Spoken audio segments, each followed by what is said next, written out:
Ang Devil Emperor. Credit to the author. 380 hanggang 88. Ang mga pangalan po na nandito ay galing sa mga name generator. Kung meron man pagkakatulad sa mga pangalan ng tao o lugar at pangyayari, ito ay tunay na hindi sinasadya. Naningkit ang mga mata ni Jigo sa langit. May isang itim na bagay na mabilis na bumababa. Sa malapitang pagtingin, tila ito ay isang itim na kadena na naglalabas ng mga dagandong na parang kidlat habang tumatama ito kay Jigo. Ang pressure na pinakawalan nito ay parang pagpasa ng buong bigat ng mundo sa balikat ng isang tao. Nahihirapan huminga ang lahat, ang kanilang mga paa ay nakalubog sa lupa, at ang kanilang mga baywang ay nakayuko dahil sa pressure na parang bundok. Kahit ang mga eksperto sa ikawalong patong ng Radiant Stage tulad ng kakaibang mag-asawa ay nangineg, ang lupa sa ilalim ng kanilang mga paa ay nabibitak sa lahat ng direksyon. Si Jigo naman, na siyang nakaramdam ng matinding epekto nito, ay nangineg ang mukha at kumakaluskos ang damit.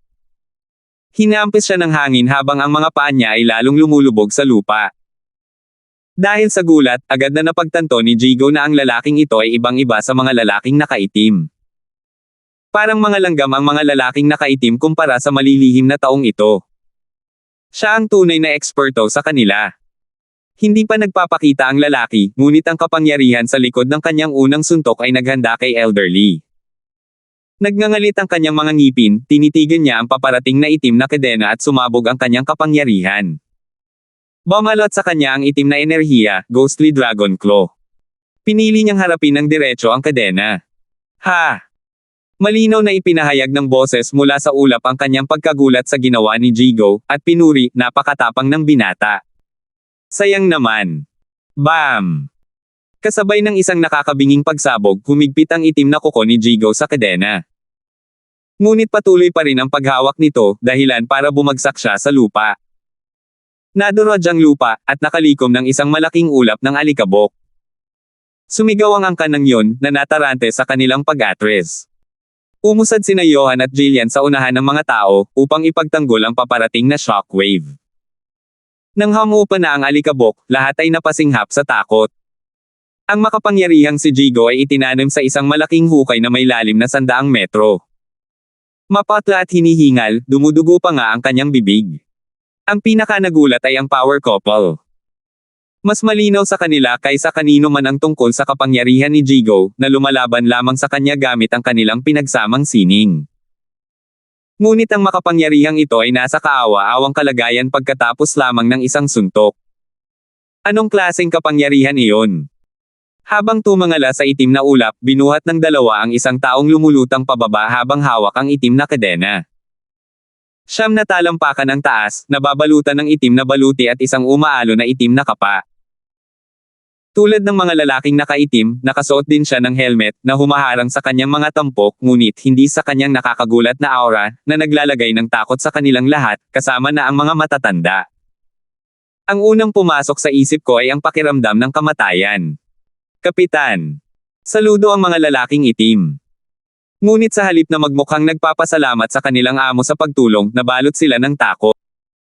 Hindi sila pinansin ng kapitan, ang kalaban ngayon ay parang tinak. Hindi ninyo kasalanan kung bakit ako ang nanghihimasok. Bumantong hininga silang lahat, nawala ng bigat sa kanilang mga balikat. Napakalaki ng mga hinihingi ng kanilang kapitan sa kanila. Hinihingi niya ang tagumpay sa bawat misyong ipinadala sa kanila. Nahalo sigurado ng sumama sa labanan ang di makataong kapangyarihang ito na siyang kanilang kapitan.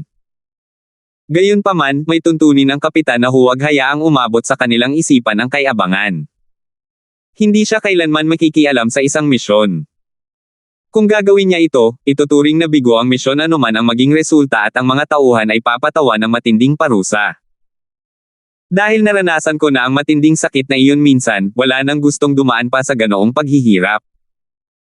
Hindi katakataka kung gayon na ang kanilang unang reaksyon nang makitang pumagitna ang kapitan ay ang pagdadalamati. Ngunit dahil espesyal na okasyon ito, pinawalang bisa ng kapitan ang lahat ng parusa. Isa rin itong uri ng pagkilala mula sa panig ng kapitan. Nawala ni isa sa kanila ang kayang tapusin ang makapangyarihang kalaban na ito. O bakit pa naman papasok ang kapitan? Putok. Itinapon ni Jigo ang mabigat na kadena sa lupa at pinunasan ang dugo sa kanyang dibdib. Bigla siyang napatalon at napunta sa tabi ng makapangyarihang mag-asawa. Tahimik na pinagmasdan ng tatlo ang kanilang kalaban, nanginginig ang kanilang mga kamao. Sa pagkakataong ito, napakalakas ng kalaban, kaya napilitan silang maghawak kamay, na nagparamdam sa kanila ng pananibik at takot. Sa isang pitik ng kanyang palso, hinailan ng itim na kapitan ang kadena at tumango kay Jigo, Jr., hindi naman masama. Humihinga ka pa rin pagkatapos tamaan, kaya mayroon ka namang kaunting kasanayan. Hay nako, arrogant na punk. Sumigaw si Jigo, maaaring malakas ka, pero wala ka pa sa ethereal stage. Wala pang kahit isang peak radiant stage expert dyan na kayang pumatay sa akin sa isang suntok lang. Matigas ang kanyang harapan, ngunit nanginginig ang kanyang loob. Muntik na siyang mamatay dahil sa cade ng iyon. Kahit sa pinakamaliit na pagkakadulas ay malamang na matadtad na siya ng kadena. Umiling ang itim na kapitan habang nakangiti, nako, ganoon ka ba ka-ignorant o nagtatanggi ka? Maaaring magkapareho ang cultivation ng dalawang tao, pero hindi magkapareho ang talento. Iyon pa lang ay nangangahulugan na ng malaking agwat sa kapangyarihan sa pagitan nila. Si Quinley ang pangunahing halimbawa at ngayon naman ay ang pagkakataon ng iyong kaitiwala. Sa ikatlong patong pa lamang ng Profound Heaven Stage, tinanggap niya ang dalawang all-out blows ng mga Peak Radiant Stage expert. Naaalala ko talaga ang isang matagal ko ng karibal. Magiging pribilehiyo ko kung mararanasan ko mismo ang masterstroke ni Katie Walakindstone. Bumantong hininga ang itim na kapitan habang nakatingin sa langit, habang naglalakad sa alaala ng mga nakaraan. Hindi siya hinayaang mawala sa paningin ng tatlong matanda. Aba, wala naman itong kinalaman sa angkan ninyong Larsen. Kung ako ang bahala, hindi rin sana ako haharap sa inyo ng ganito kaga. Kumaway ang itim na kapitan at sinabing, tumabi kayo, mga nakatatanda, kukunin ko na ang angkan ng yon. Yumuko ka. Kung ibibigay ko lang sa'yo ang mga yan, hindi ko na kayang harapin ang mundo ng may kahihiyan. Bulyo ni Jillian, sabay hampas sa kanya habang mabilis na nakasunod si Johan. Sa isang iglap ay lumapit sa kanya ang dalawa, sabay hampas sa kanyang dibdib gamit ang kanilang pinagsamang lakas. Pagsasama ng apoy at tubig, sining ng buhay at kamatayan. Boom! Kasabay ng isang kislap ng init, isang puting agos ang tumagos sa dibdib ng itim na kapitan at tumilapon sa malayo. Pagkatapos ay lumaki ito at naging isang napakalaking nakasisilaw na liwanag. Nasunog ang lahat hanggang sa maging baga. Kasabay ng isang kalabog, ang itim na kadena ay bumagsak sa lupa at kasabay ng pagkamatay ng ilaw, ang magkasintahan ay nagsimulang hingal. Walang tao sa harap nila. Tinapos na siya ng dalawa. Ngumiti ang dalawa at naghiyawan ang angkan ng yon. Yun. Ngumisi rin si Jigo, ngunit ang tingin ng mga itim na lalaki ay nagpaisip sa kanya, bahala na. Dahil hindi sila naapektuhan ng anumang yugto. May katwiran din ang kanilang kumpiyansa. Habang nagdiriwang ang mag-asawa, isang pamilyar na tawanan ang narinig, hahaha, ito ba ang martial art ng Larsen clan? Kahanga-hanga, masasabi kong. Ngayon ay tunay akong nabuhay at natuto. Ito ay isang bagay na hindi ko pa nakita sa buong buhay ko. Nakikita ko kung bakit napakaraming eksperto ang pumanig sa kanila. Maaaring gumana sa kanila ang hakbang na iyon, pero ngayon. Naipon ang itim na usok sa anyo ng isang tao at pagkatapos ay isang baluti. Bumalik ang itim na kapitan na nakangiti, hindi ako tao o anino, kundi nasa pagitan lang. Hindi uobra sa akin ang parehong galaw. Nabihag ang puso ng dalawa. Dapat alam na nila ito noon pa. Dahil ang mga itim na lalaki ay nagiging itim na usok para maiwasan ang mga pisikal na pag-atake, dapat ding sundin ng kanilang kapitan ang parehong loika.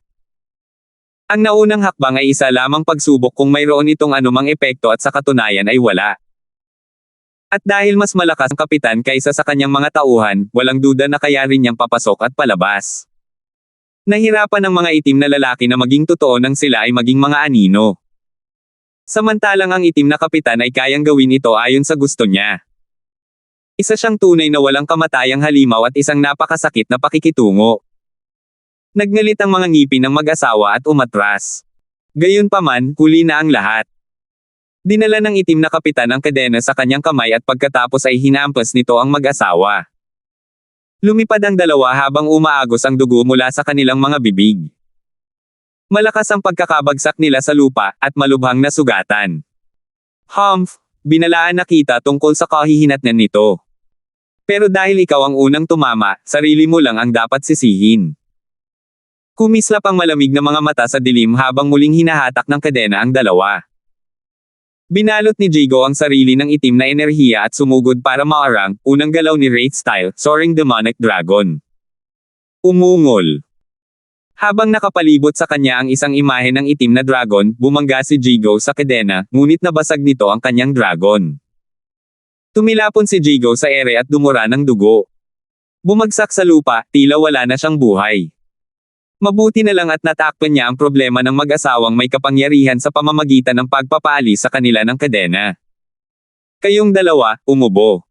Hanggang dito lang ang maitutulong ko sa inyo.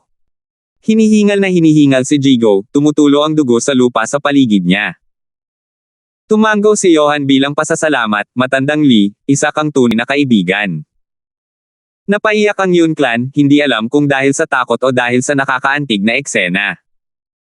Karaniwang nagkakasalungatan sina Jigo at ang mga Panginoon ng Yelo at Apoy, ngunit pagdating sa labanan, walang sinuman sa kanila ang iniiwan.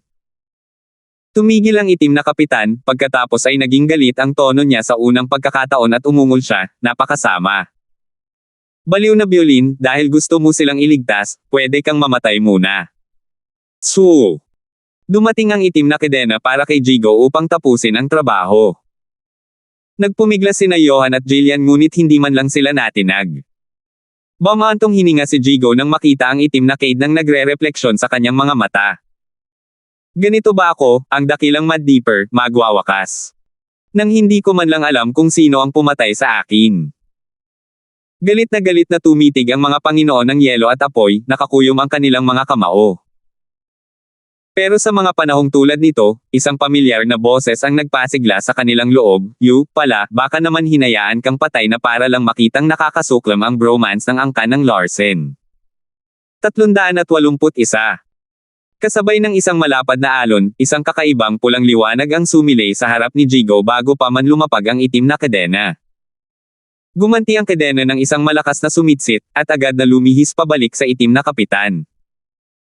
Nakapikit ang itim na kapitan, at nakarinig ng ugong sa kanyang tainga, at siya ay napaungol habang hinaharangan ang kadena. Ang hindi niya isinaalang-alang ay ang napakalaking kapangyarihang nakapaloob sa kadena.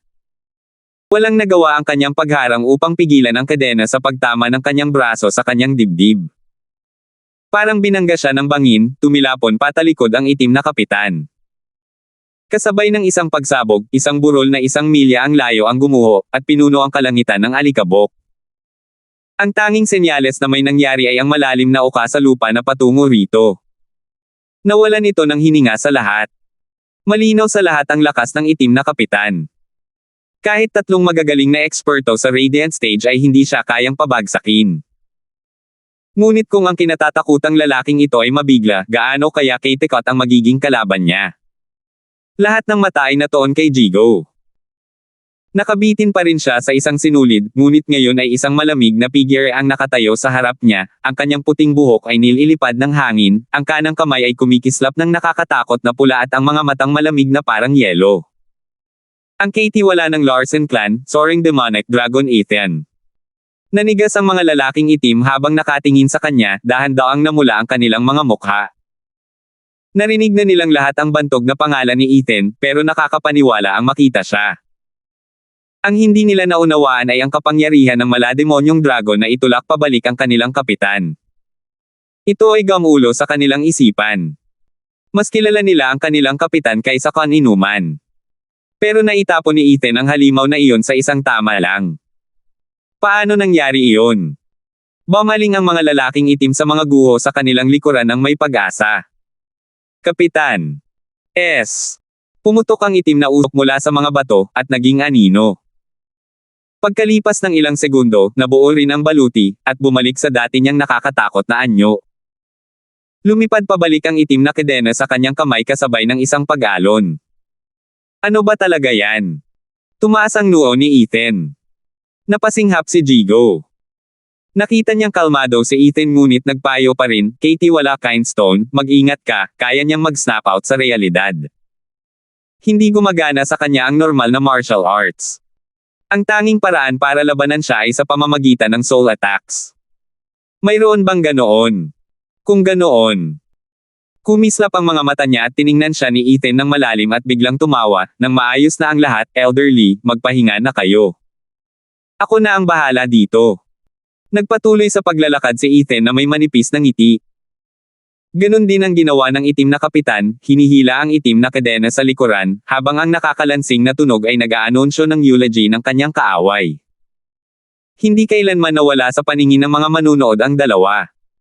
Ang kanilang buhay mismo ay nakasalalay sa isa na ng ibabaw sa mga makapangyarihang ito. Hindi ka maaaring matalo, kapitan. Pinagtaas ng mga lalaking itim ang kanilang mga kamao. Maingat na tiningnan ng mga nakatatanda ng angkan ng Yun at Larsen ang likod ni Ethan. Buo ang tiwala ng mga nakatatanda kay Ethan dahil matagal na silang nasa tabi nito. Sino man o anumang bagay na haarang sa daan ng maliit na kakatwang ito ay pipigil sa kanilang pagmarcha. Hindi pa siya natatalo noong siya ay mahina, kaya paano siya matatalo ngayon kung nasa tugatog na siya ng kapangyarihan Titans? Walang nangahas na kumurap, baka hindi nila mapansin ang paghaharap ng dalawa. Tapikin. Huminto ang dalawa, mga 30 metro ang layo sa isa't isa. Sinuri siya ni Ethan at natawa, tama ang intuition ng babae. Nagpadala pa nga ang kabilang paksayon ng isang taong katulad mo. Akala ko sapat na si elderly at ang dalawang elder. Hahaha, napaka-inosente ko naman. Hindi mo naman gugustuhing mahulog ang Yun clan sa kamay ng iba. Ang kinabukasan ng angkan ng Yun ay mahalaga sa lahat ng paksayon. Hindi ito maaaring iwan lamang sa angkan ng Larsen.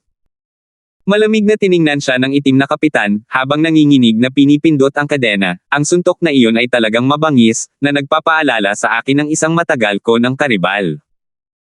Kumunat ang kilay ni Ethan, para hulaan niya kung sino ang matandang karibal na ito. Kinutya niya ang itim na kapitan, nanalo ka ba o hindi? Nanginginig, ang itim na kapitan ay sumilay sa matinding galit. Nakakuyom ang kanyang mga kamao at dumura, natalo ako noong araw na iyon, pero sa palagay ko ay hindi na magiging pareho ang laban na ito. Hindi pa natin alam yan. Natatawang sabi ni Ethan, hindi tulad niya, mas komplikado ako, hindi pa kasama ang sakit ng ulo na kailangang harapin. Sigurado ka ba sa panalo? Hahaha.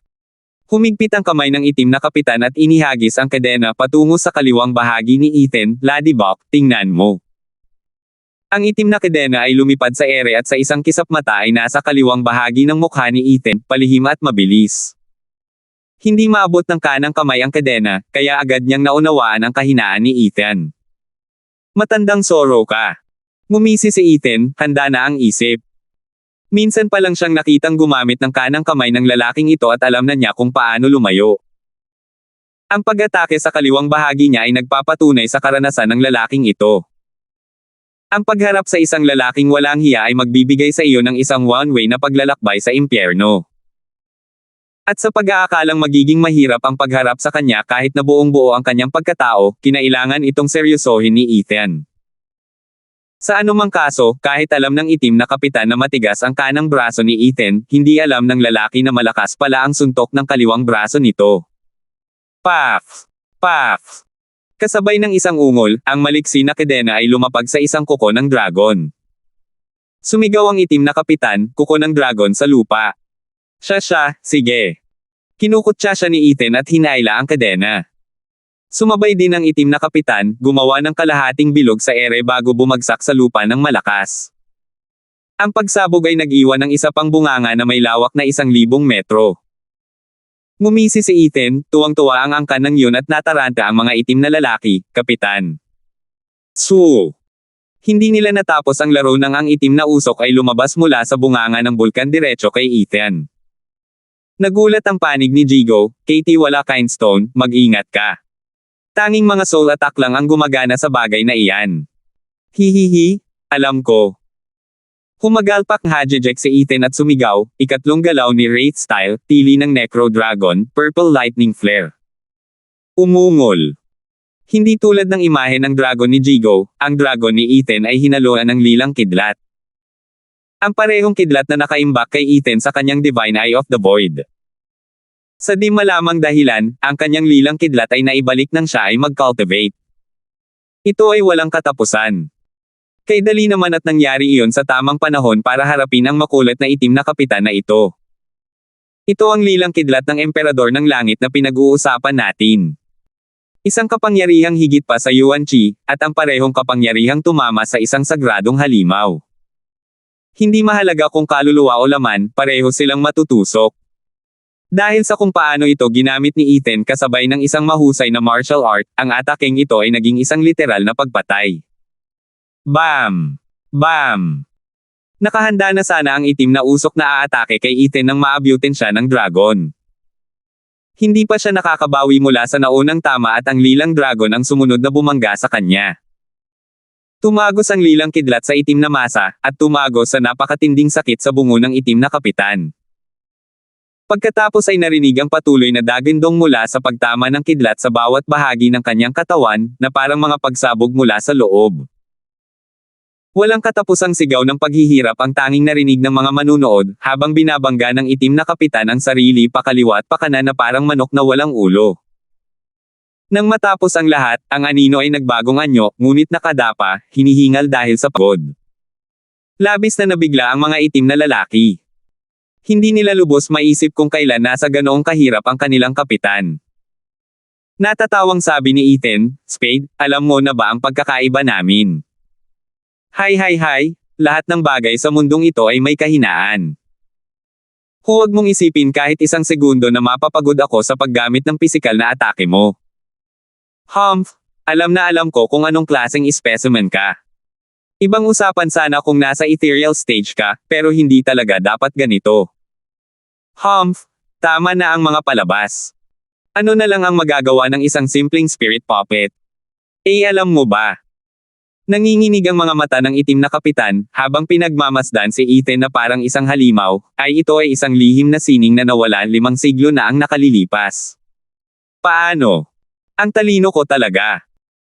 Ikinuyom ni Ethan ang kanyang ulo at nagpakita ng mayabang na ngiti, ang mga soul puppet ay espesyal, ngunit hindi naman matatalo. Maaaring wala kang katawan, ngunit may sarili akong paraan para matiyak na mananatili kang patay. Nagpasikat ka sa aking harapan at tinalo mo ang aking mga tauhan. Hihihi, huwag mo ngang isipin ang pagtakas. Tumawa si Ethan at 3 gintong halo ang sumilay sa kanang mata niya. Ang ikatlong yugto ng Divine Eye of the Void, Mirage World. 382. Isang hindi natural na alon sa kalawakan ang kumalat sa paligid at nakita mismo ng mga itim na lalaki at ng kanilang kapitan ang pag-ikot ng mundo sa harap ng kanilang mga mata. Sa isang iglap, ang kanilang paningin ay napalitan ng walang katapusang puting liwanag na walang ibang nakikita. Nakakalitong hanay. Sumigaw ang itim na kapitan, "Imposible. Kailan mo ito itinayo? Hahaha, pribadong impormasyon yan." Nawala si Ethan na may pilit na ngiti, si Spade, ang pagiging isang spirit puppet ay nagbigay sa iyo ng isang mahusay na daan para makatakas. Ang isang spirit puppet ay maaaring maglaho papasok at palabas ng realidad, hindi tao o anino. Bagamat mahirap hanapin, kasabay nito, wala kang katawan. Ang iyong kaluluwa ay walang mapagtataguan, kaya madali kang itapon palabas ng mundo. Isa pang bagay, ang iyong soul sense ay 100 beses na mas matalas kaysa sa isang normal na tao. Isang kalamangan, oo, ngunit hindi pagdating sa pagdanas ng sakit. Sinaksak ni Ethan ang natakot na itim na kapitan gamit ang isang talam. Isang walang katulad na panaghoy ang umalangaw-ngaw. Basang-basa ng pawis ang itim na kapitan at napaluhod. Ang kanyang mga mata ay puno ng takot kay Ethan. Kumalabog. May isa pang kislap ng espada si Ethan at casual na sinugod ang likod niya sa pagkakataong ito. Tumalon pabalik ang itim na kapitan. Nang akala niya'y ligtas na siya, biglang sumakit ang ulo niya at sumunod ang mga tili. Nang lumingon siya, nakita niya ang isang makintab na mahabang espada na nakasaksak sa kanyang likod, ang parehong espada na hawak ni Ethan. Hahaha, huwag kang umiwas. Sasayangin mo lang ang lakas mo. Ngumiti si Ethan ng malapad, hindi ba't sinabi ko na sa iyo, ang pagkaroon ng 100 beses na mas matalas na pandama sa kaluluwa ay hindi lamang ang inaasahan, lalo na pagdating sa sakit. Ilusyon lang ang solusyon para malaman ito, pero dito, nagbago na ang totoo at peke.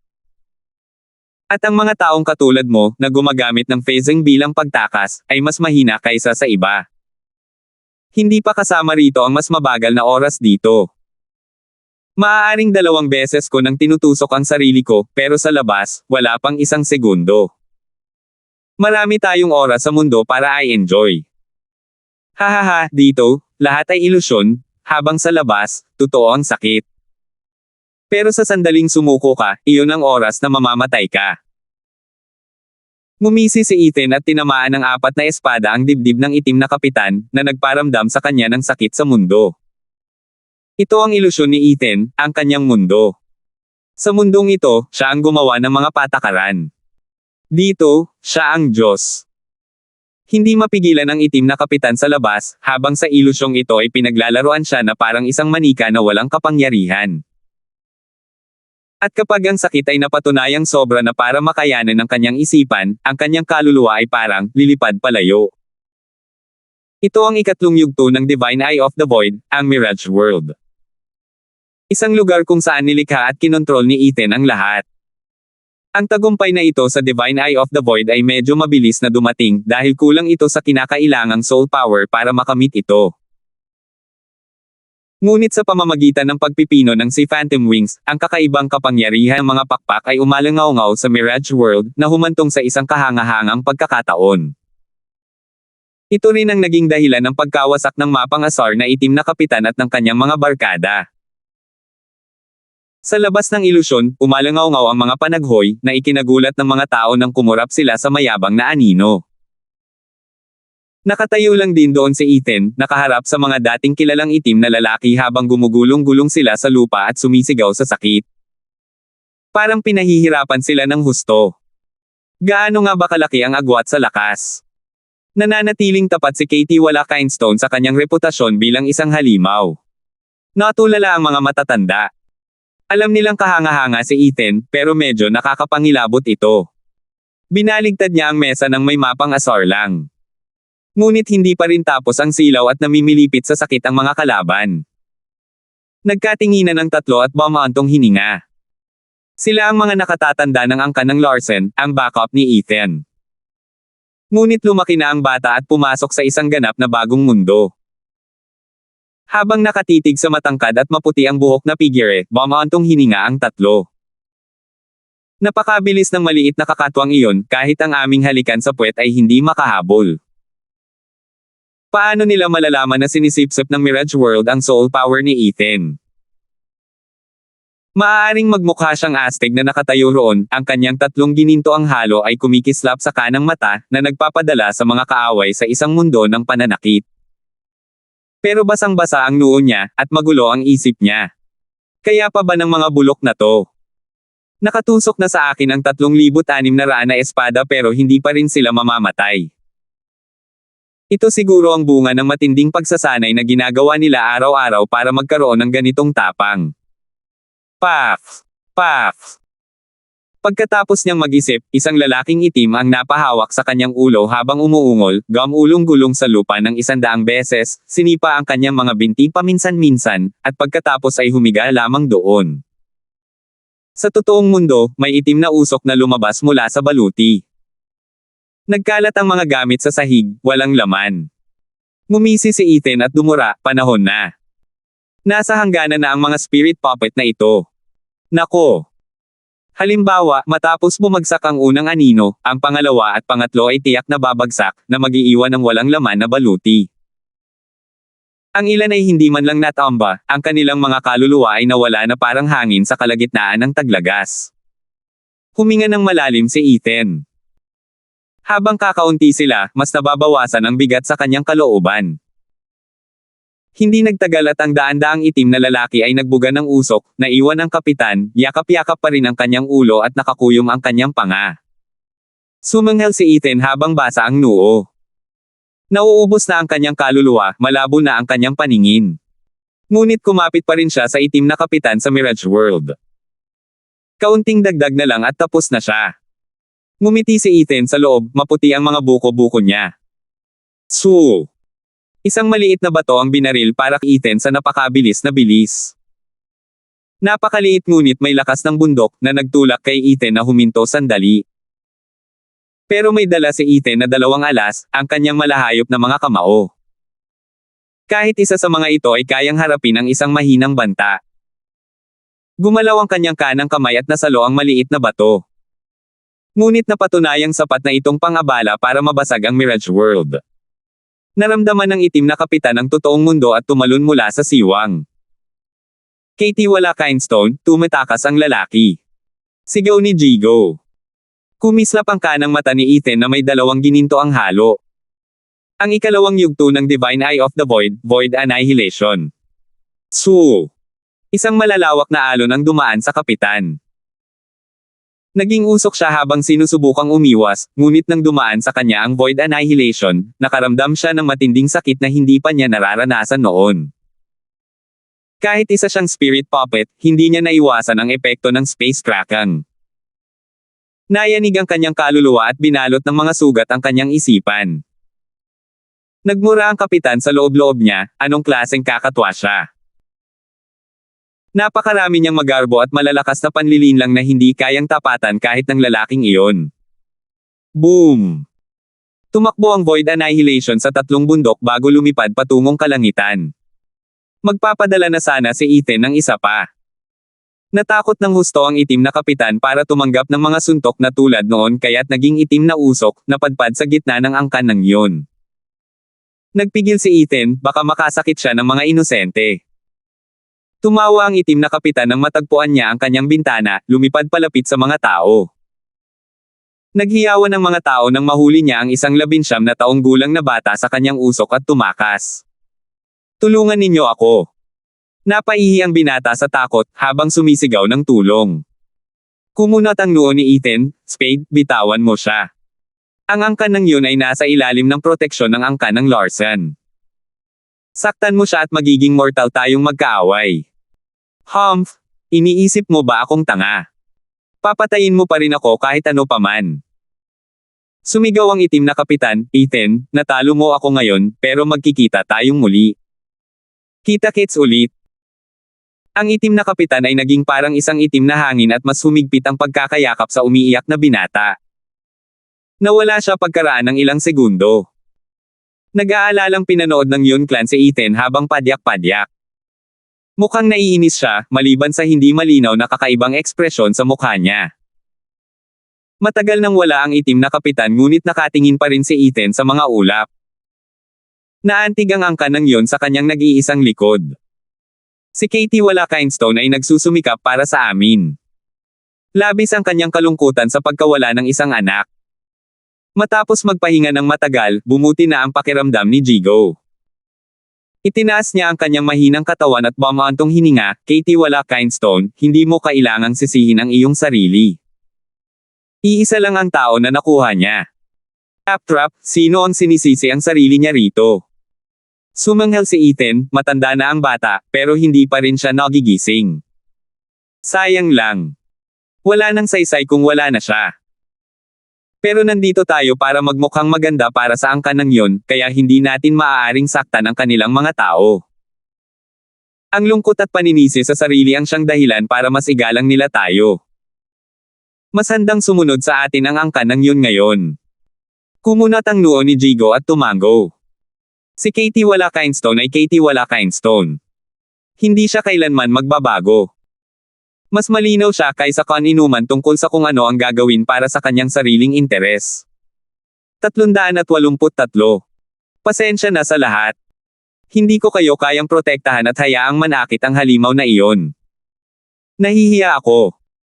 Napasinghap si Ethan at sinabi sa isang malungkot na tono, habang pinagmamasdan sila ng may masakit na tingin. Naramdaman ni Jigo sa tabi niya ang pagtalo ng mukha niya dahil sa pagkibot-kibot. Para sa kinabukasan ng angkan ng Larsen, pinigilan ni Katie wala Kindstone ang kanyang masamang ugali para makuha ang loob ng mga ito. Kung hindi makakatakas ang itim na kapitan na iyon kahit may bihag pa. Yumuko ang angkan ng Yun bilang pasasalamat, Katie wala Kindstone, pakiusap, hindi mo na kailangang sabihin pa. Kung hindi dahil sa iyo, ang buong angkan ng iyon ay nauwi sa kasawian. Wala kang dahilan para magsisi. Kami ang dapat magpasalamat sa iyo. Ngunit ang hindi namin maintindihan ay kung ano ang maaaring nangyari sa amin na nangangalaga sa mga tao para dumanas ng ganitong kapahamakan. Umiling ang angkan ng iyon. Napangiti si Ethan, at tanging ang kanyang mga hinaing lamang ang dala, ang mundo ay puno ng kasamaan. Kahit na inosente ka, ang pinakamataas na puno ay laging napapaihipan ng hangin. Ang angkan ng iyon ay isang espesyal na angkan na pinagmamasdan ng lahat. Ngayon, higit kailanman, dahil ang kabisera ng imperyo ay puno ng mga karumal-dumal na bagay sa lipunan, maraming angkan ang naghahangad sa angkan ng iyon. Gulat na pinag-isipan ng angkan ng iyon ang mga salitang ito, pagkatapos ay bumaantong hininga dahil sa pagsisisi. Alam na nila ngayon na ang kanilang lahi ang nagdala ng kalamidad na ito. Sino ba ang ayaw magpahayag ng kanilang sarili bilang hari, na ayaw makakita ng kapalaran, para kumilos ayon sa kalooban ng langit? Ngunit mayroon silang proteksyon ng pamilya ng imperyo sa nakalipas na milenyo upang pigilan ang mga kaisipang ito. At nang magtipon ang lahat ng mga matataas na opisyal sa kabisera ng imperyo, naramdaman nila ang paghigpit ng lubad sa kanilang mga lalamunan. Nagsimula ito kay Bradley, isang pagpapakita ng kalupitan at kabangisan ng salarin. Hindi nila alam kung sino ang may gawa nito, pero isang bagay ang malinaw. Ang pananatili rito ay magiging parang pagkalipol.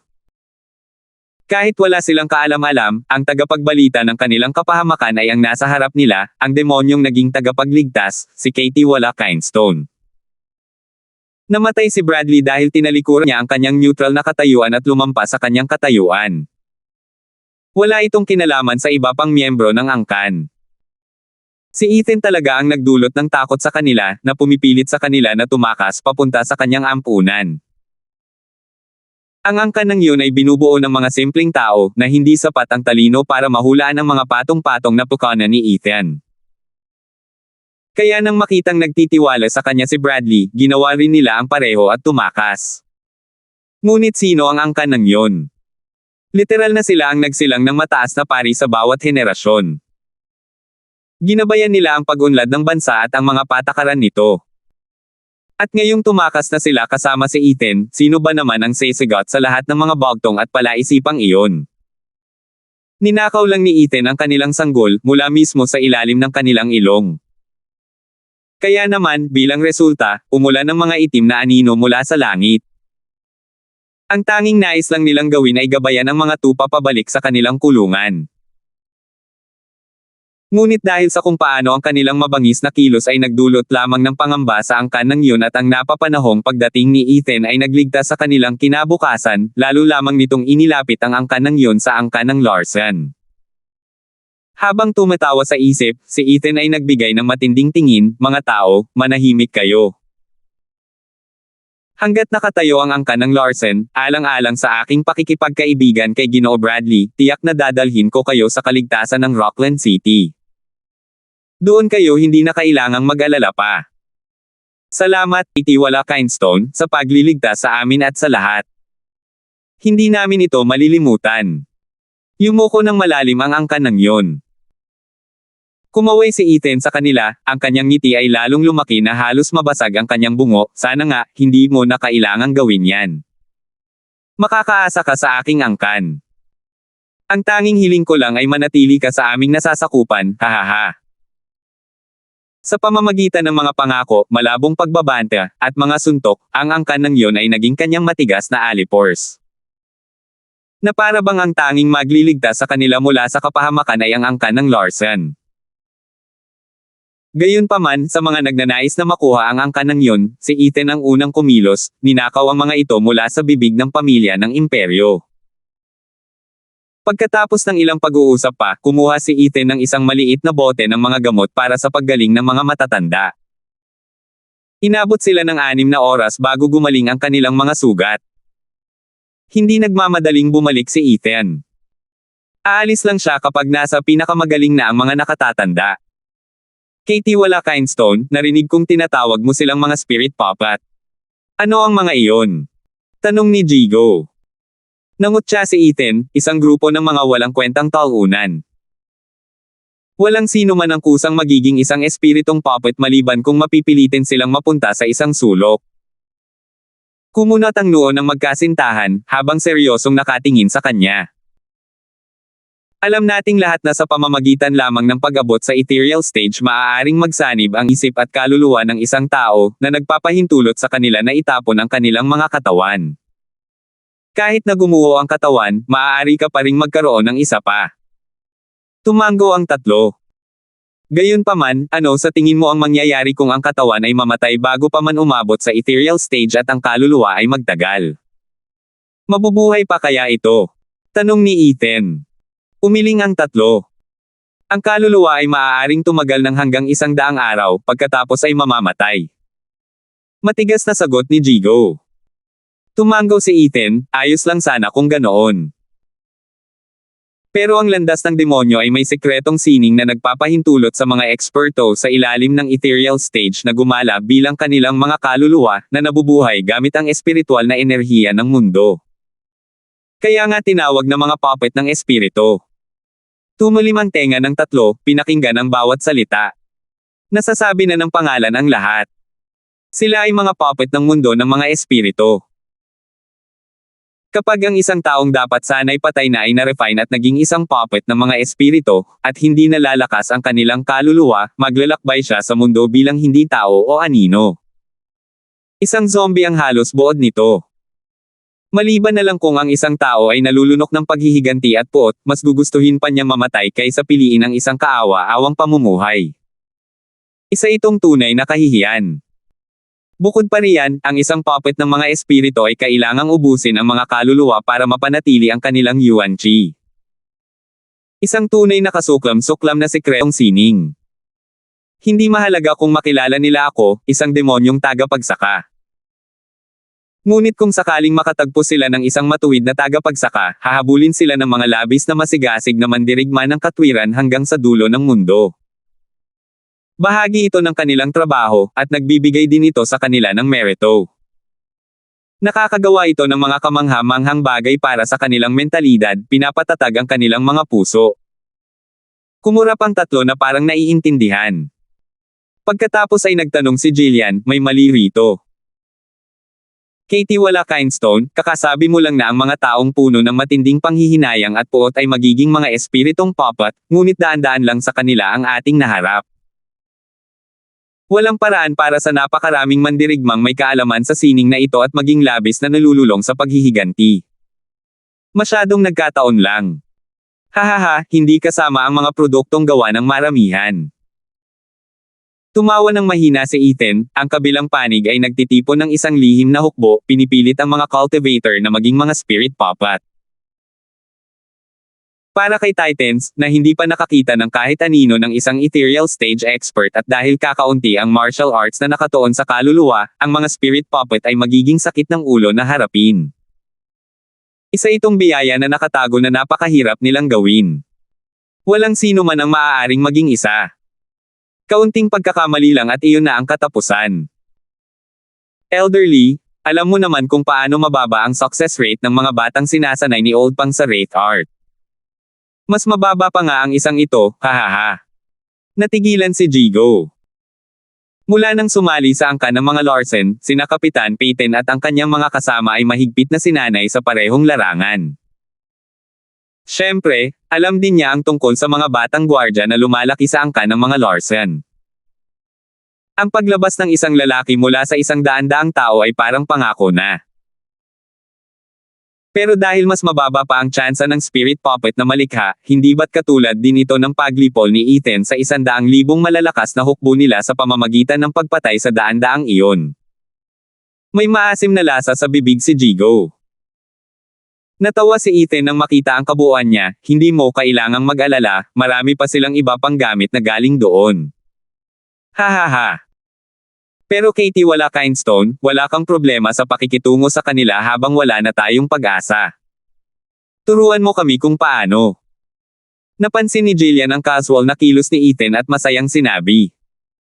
Ang iba naman ay tumingin ng may pag-asa. Mahirap sabihin kung dahil ba sa kawalan nila ng kakayahang humarap sa mga spirit puppet o dahil sa pangangailangang matuto ng higit pa tungkol sa mga sekreto ni Ethan. Ang matagal na pananatili kay Ethan ay nagturo sa kanila na ang kanyang mga kahangahangang gawa ay napakarami, sa kalidad at dami. Higit na mas mahusay kaysa sa kayang ibigay ng buong Titans. Ang pagkahuli ng isa o dalawa sa kanila ang pinakamalaking kapalaran na inaasam ng tatlo. Ito ang isa sa mga dahilan kung bakit casual ang mga ekspertong ito sa pananatili sangka ng Larsen. Hindi pa kasama rito ang isang panatiko sa pakikipaglaban tulad ni Jigo, na halos nabubuhay para sa kapangyarihan. Dahil sa sobrang pagkahumaling ni Ethan sa mga opisyal na bagay, at dahil tinatimad siya sa mga gawain, parang ayaw na niyang magturo sa kanila. Ngayon ang pinakamagandang pagkakataon para makapagbigay ng kahit ano sa kanya. At hindi nila ito palalampasan. Sumulyap sa kanila si Ethan at ngumiti, hindi na kailangan. Ang mga spirit puppet ay nasa ikatlong antas lamang. Ang mga low-level spirit puppet ay soul-based. Hindi naiiba sa isang wraith. Gamit ang iyong malakas na radiant stage strength, sapat na ang iyong intent para sirain sila. Ang mga mid-level spirit puppet ay kayang pumasok sa mga armas o baluti, ginagawa itong kanilang mga vessel at ginagamit ang mga ito para kahit papaano ay labanan ang mga soul attack. Tulad ng mga itim na lalaking iyon. Hindi mo sila maaaring barilin ng isang beses lang pero madali pa rin silang bigyan ng malalim na sugat. Ang mahalaga ay ang itim na kapitan, isang peak level spirit puppet. Kaya niyang mag-face out gamit ang isang kaluluwang napakalakas na tanging isang espesyalisadong martial art lamang ang makakatalo sa kanya. Tumango-tango ang tatlo, parang mga batang sabik na sabik. Sa tingin ko, ang malalakas na tulad niya ay limitado lamang sa kanya. At dahil nasaktan ko na siya, hindi na siya magpapakita ng mukha niya sa lalong madaling panahon. Makakahinga ka ng maluwag, ikinumpas ni Ethan ang kanyang kamay. Nakuha ng tatlo ang punto niya at nalulumbay. Ayaw kaming turuan ng bata. Sumimangot si Jillian habang kinakamayan si Ethan sa masungit na boses, Katie wala Kindstone, pwede na nating kalimutan ang mga bastos na lalaking ito, pero paano naman ako at ang aking mahalagang katawan? Sino ang sisisihin ko kung mapipinsala ito ng masamang taong iyon? Kung takot kang mabunyag ang sekreto mo, bibisitahin ka ng kapatid mo sa kalaliman ng gabi. Turuan mo ba ako kung ganoon? Kumunat ang noo ni Ethan nang makita ang mapula-pulang pisngi ni Jillian, Sister Baker, sana naman ay magpakita ka ng kaunting dignidad at umakto ka ng kasing edad mo. Nandito lang sa likod mo ang kasama mo. Hihihi? Katie wala Kindstone, bakit ka ba naiirite? Lahat tayo ay nasa iisang panig, wala akong pakialam. Kung sa tingin mo ay kulang pa rin, maaari rin akong sumama sa iyo. Ako rin. Isang nakakahiyang ngiti ang ipinakita ni Johan, kasunod ang sigaw ni Jigo. Nako! Muntik nang mapahikab si Ethan gamit ang Technicolor. Kumakaway sa lahat ng dako, sige, tatanggapin ko na lang natalo ako. May ituturo ako sa iyo, isang malalim na ranked martial art na nakatuon sa mga kaluluwa. Daliri ng kamatayan. 384. Hu! May itim na usok na lumutang malapit sa isang talon sa kabundukan. Nagbago ito at naging baluktot na hugis ng itim na kapitan habang siya ay naghahabol ng hininga. Kapit pa rin siya sa batang wala ng alay ngayon. Hindi pinansin ang bihag, at humigop siya mula sa batis. Kasabay ng isang kaluskos, na parang pag-ikot ng kambyo, dahan-daang huminto ang talon.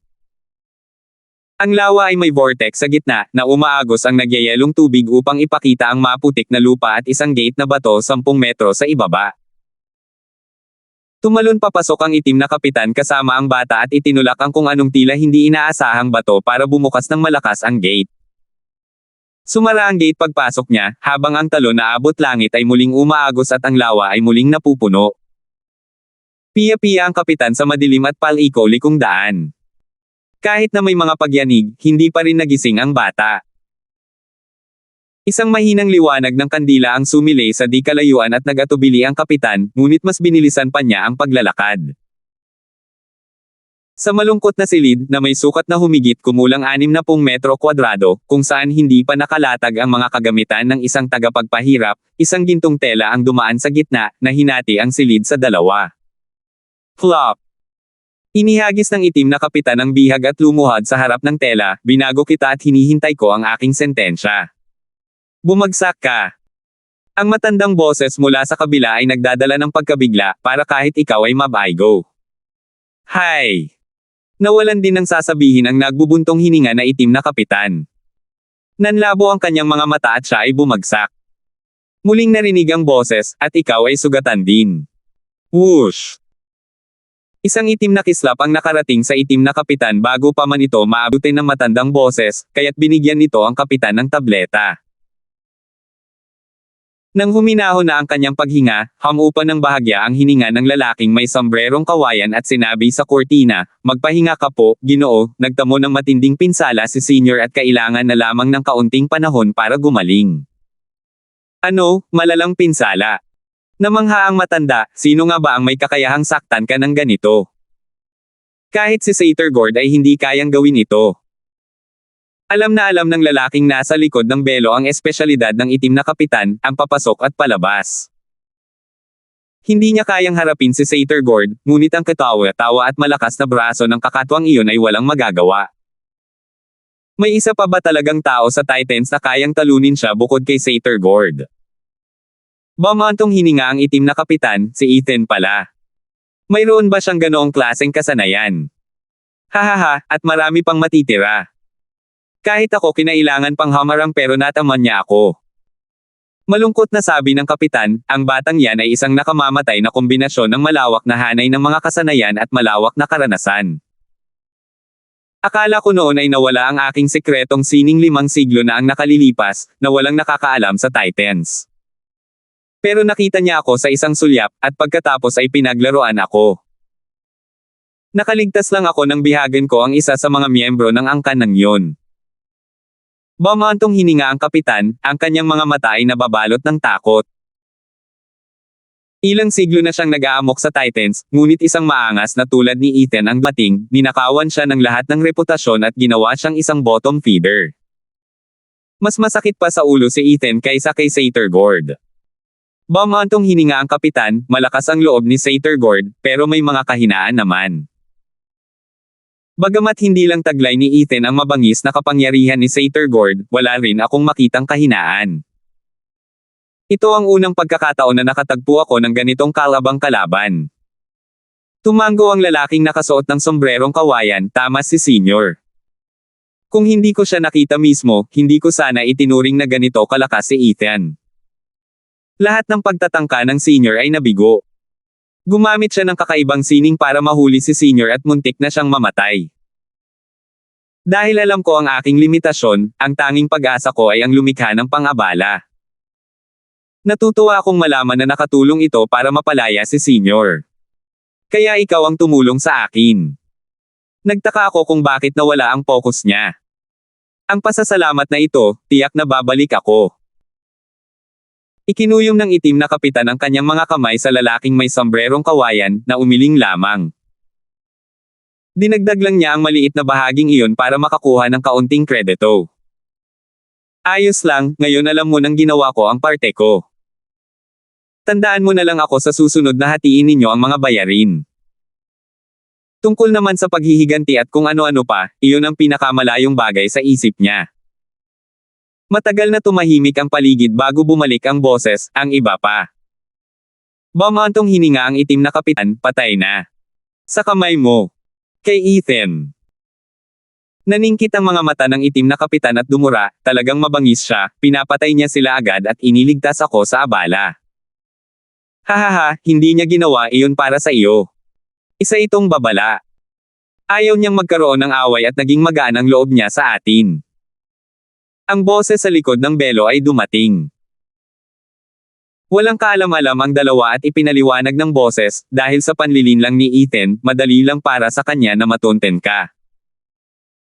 Dahil sinayang niya silang lahat, pinapatunayan nito na wala siyang silbi sa mga lalaking ito, na alam niya kung sino tayo pero ayaw niya tayong ibunyag. Ano?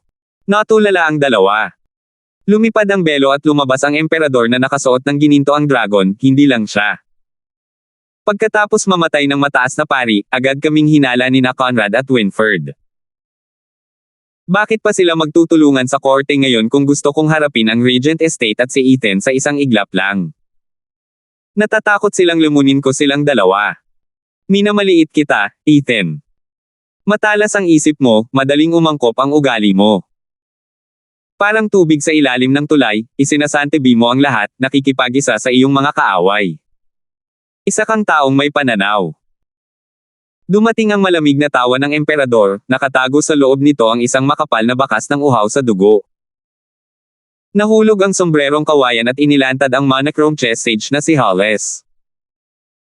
Tiningnan ng mabuti ni Hollis ang emperador, kamahalan, ano ang gagawin natin kung dadalhin ni Ethan ang angkan ng yon sa Rockland City?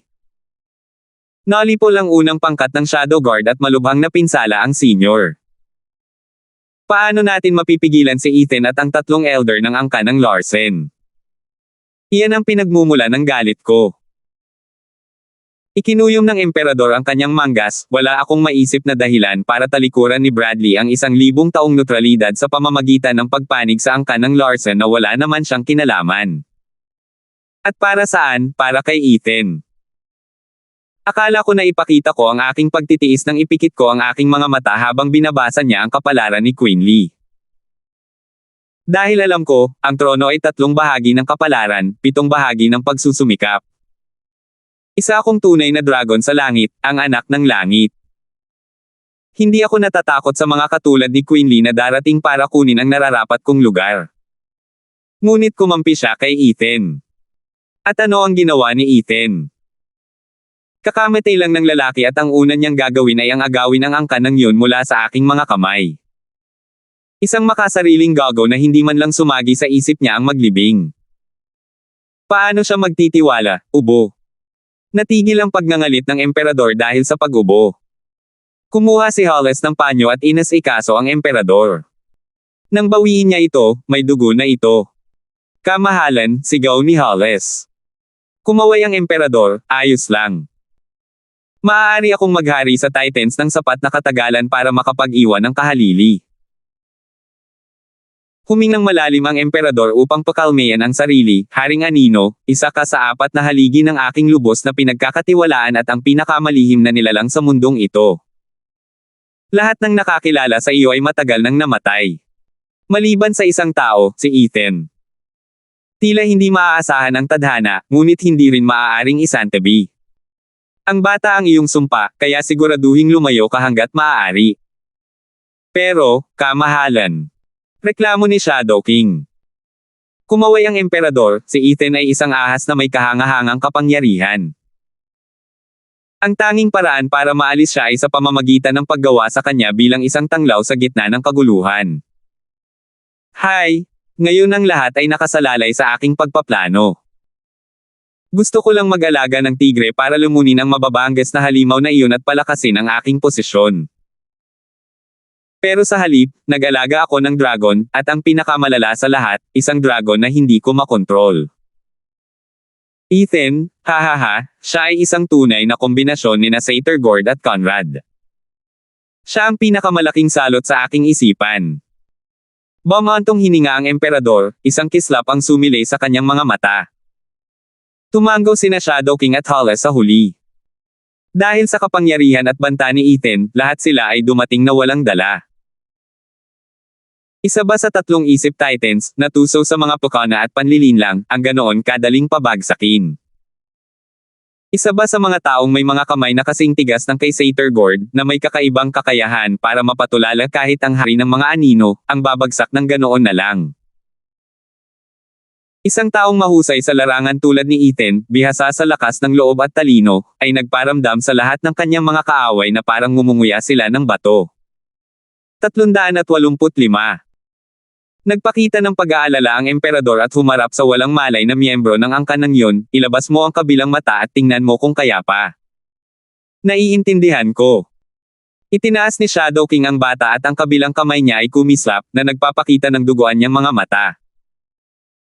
Ngayon na nagpa siya ang bata na sumali sa grupo, habang nakatingin sa 3 ng may takot, sino kayo? Anong ginagawa ninyo? Humph, binibigyan ka lang namin ng pagkakataong maging bagong high priest. Humajejek si Shadow King nang makita ang nakapikit niyang kamay sa mata ng nababahalang binata, bago niya ito dinukot. Ah! Nagsimula ang iyakan at sakit, ngunit hindi makagalaw ang bata. Pagkatapos ay inilagay ni Shadow King ang kabilang mata sa loob ng socket ng bata at pinilit na gumaling ang sugat. Tumigil sa pagtagas ang dugo at nagsanib ang bagong mata sa bagong host nito. Tumango ang tatlo sa gawang kamay. Panandalian lamang ang kanilang kagalakan nang ang binata ay umungol na parang banshee. Sa ilalim ng nanginginig na mga mata ng tatlo, ang bata ay gumulong-gulong. Ang kanyang bagong mata ay naging isang itim na globo. Naglabas ito ng isang itim na enerhiya na kumalat sa kanyang katawan. Sa isang iglap, ang bata ay umitim na parang gabi at naging abo kasama ng mata. Tulad ng inaakala ko. Kinain ng mahiwagang mata. Hindi nakakagulat ang kinalabasan para sa emperador, ngunit hindi ibig sabihin noon ay tinanggap niya ito. Nakasimangot siyang bumantong hininga, ang mahiwagang mga mata ni Bradley ay hindi maaaring idugtong sa iba, nahahantong sa pagkain ng host mula sa loob. Ngunit isipin na hindi ito gagana kahit sa kanyang mga tao. Kailangan munang gisingin ng angkan ng yun ang kanilang dugo upang taglayin ang mga mahiwagang matang ito. Tumango si Hollis at bumantong hininga, kamahalan, may katuturan naman. Hindi sana magtatagal ang angkan ng yun kung may gagamit nito. Kung hindi, malamang ay pinag-aagawan na ng lahat ang kanilang mga mata. Tumango ang emperador, oo nga. Pero ang natitira na lang ay ang banal na maiden na si Sheena bilang mambabasa ng kapalaran. At siya ngayon ay kasama na ng angkan ng Larsen. Kamahalan, kayo ang nag-iisa at walang kapantay na pinuno sa mundong ito, isang tunay na dragon na bumaba sa lupa. Dahil kabilang siya sa angkan ng yon, balang araw ay mahuhulog siya sa inyong mga kamay. Yumuko si Hollis. Tumigil ang emperador sa pag-iisip, at sinabing, sana nga.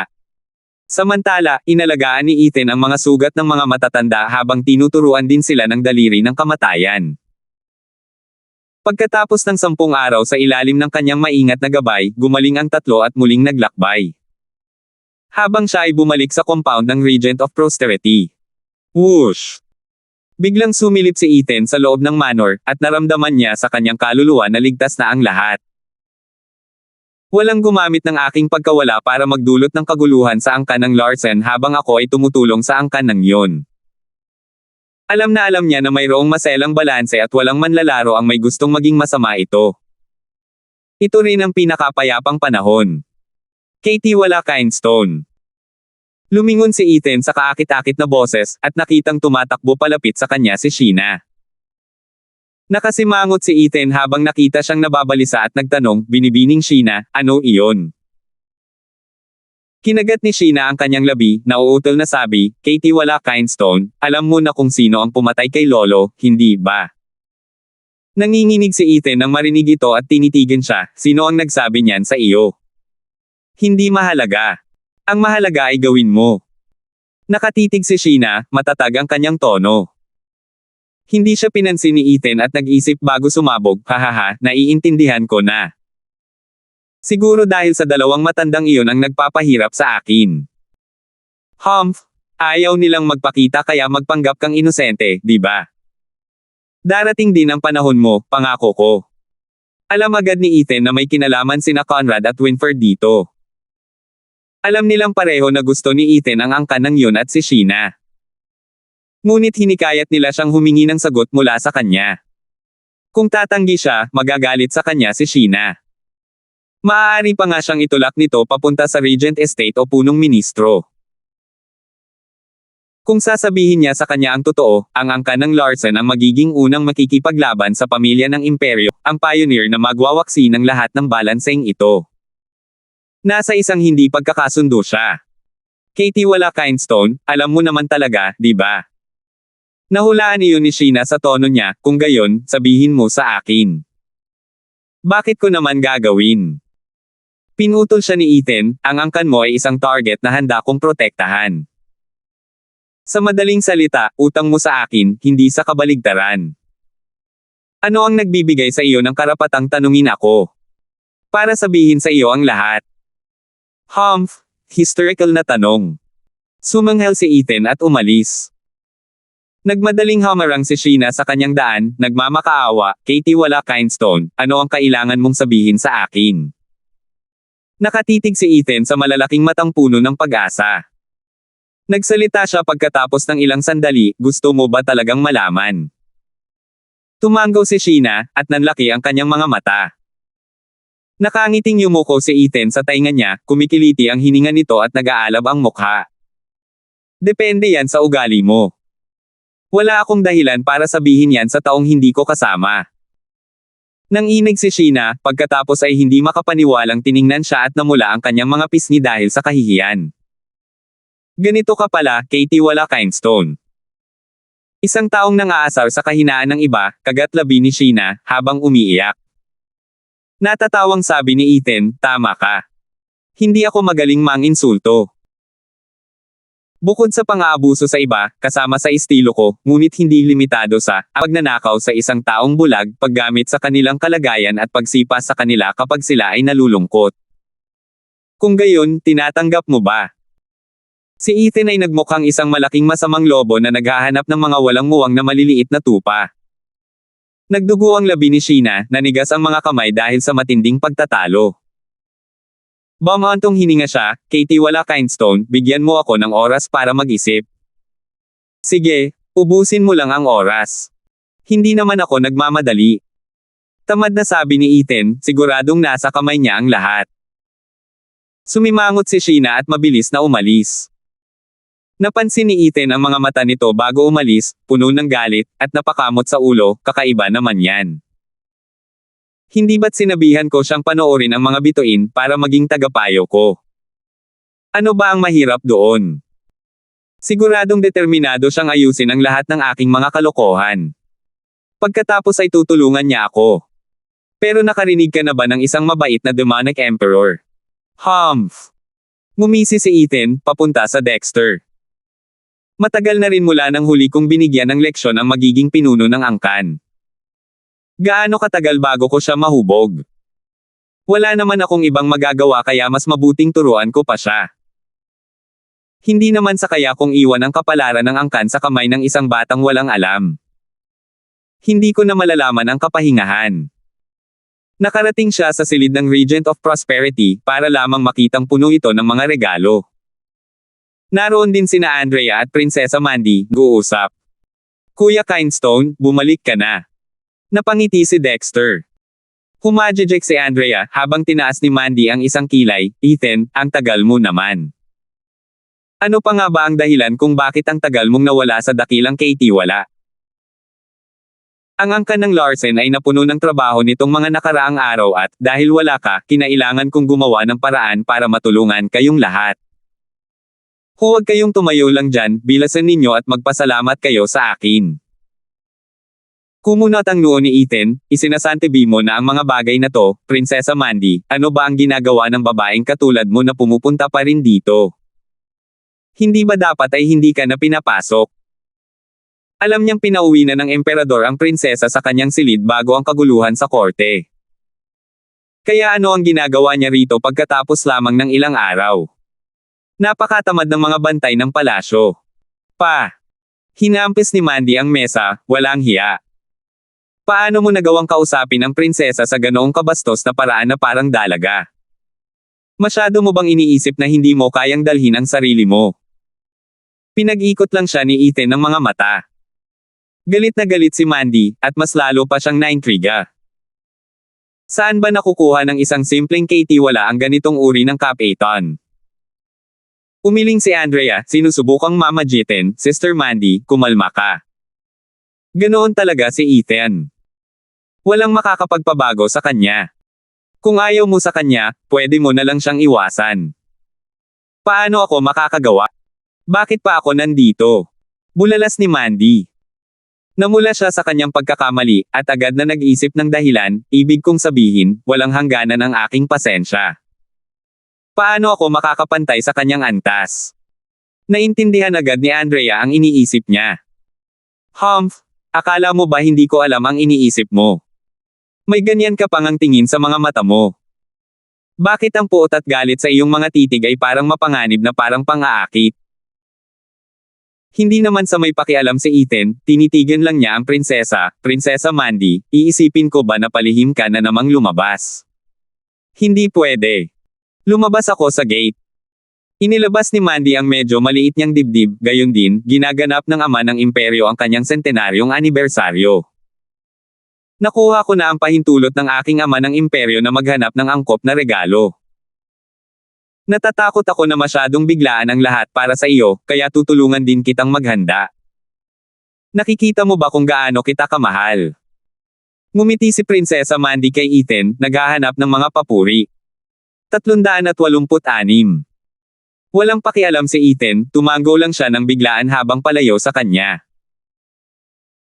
Ang blankong tingin ng kawalang bahala ay nagpahina rin sa sigla ng prinsesa, ang kanyang tono ay naging maasim at nanunuksok. Andrea, ganito mo ba tinuturuan ang iyong lingkod? Para siyang Popeye. Hahaha, patawarin mo ako ate. Wala na siyang alam na mas mabuti pa. Huwag mo na lang siyang pansinin. Pag-alo ni Andrea sa kanya habang masayaw sa loob. Inihanda ng prinsesang ito ang sarili niya para sa pagkabigo.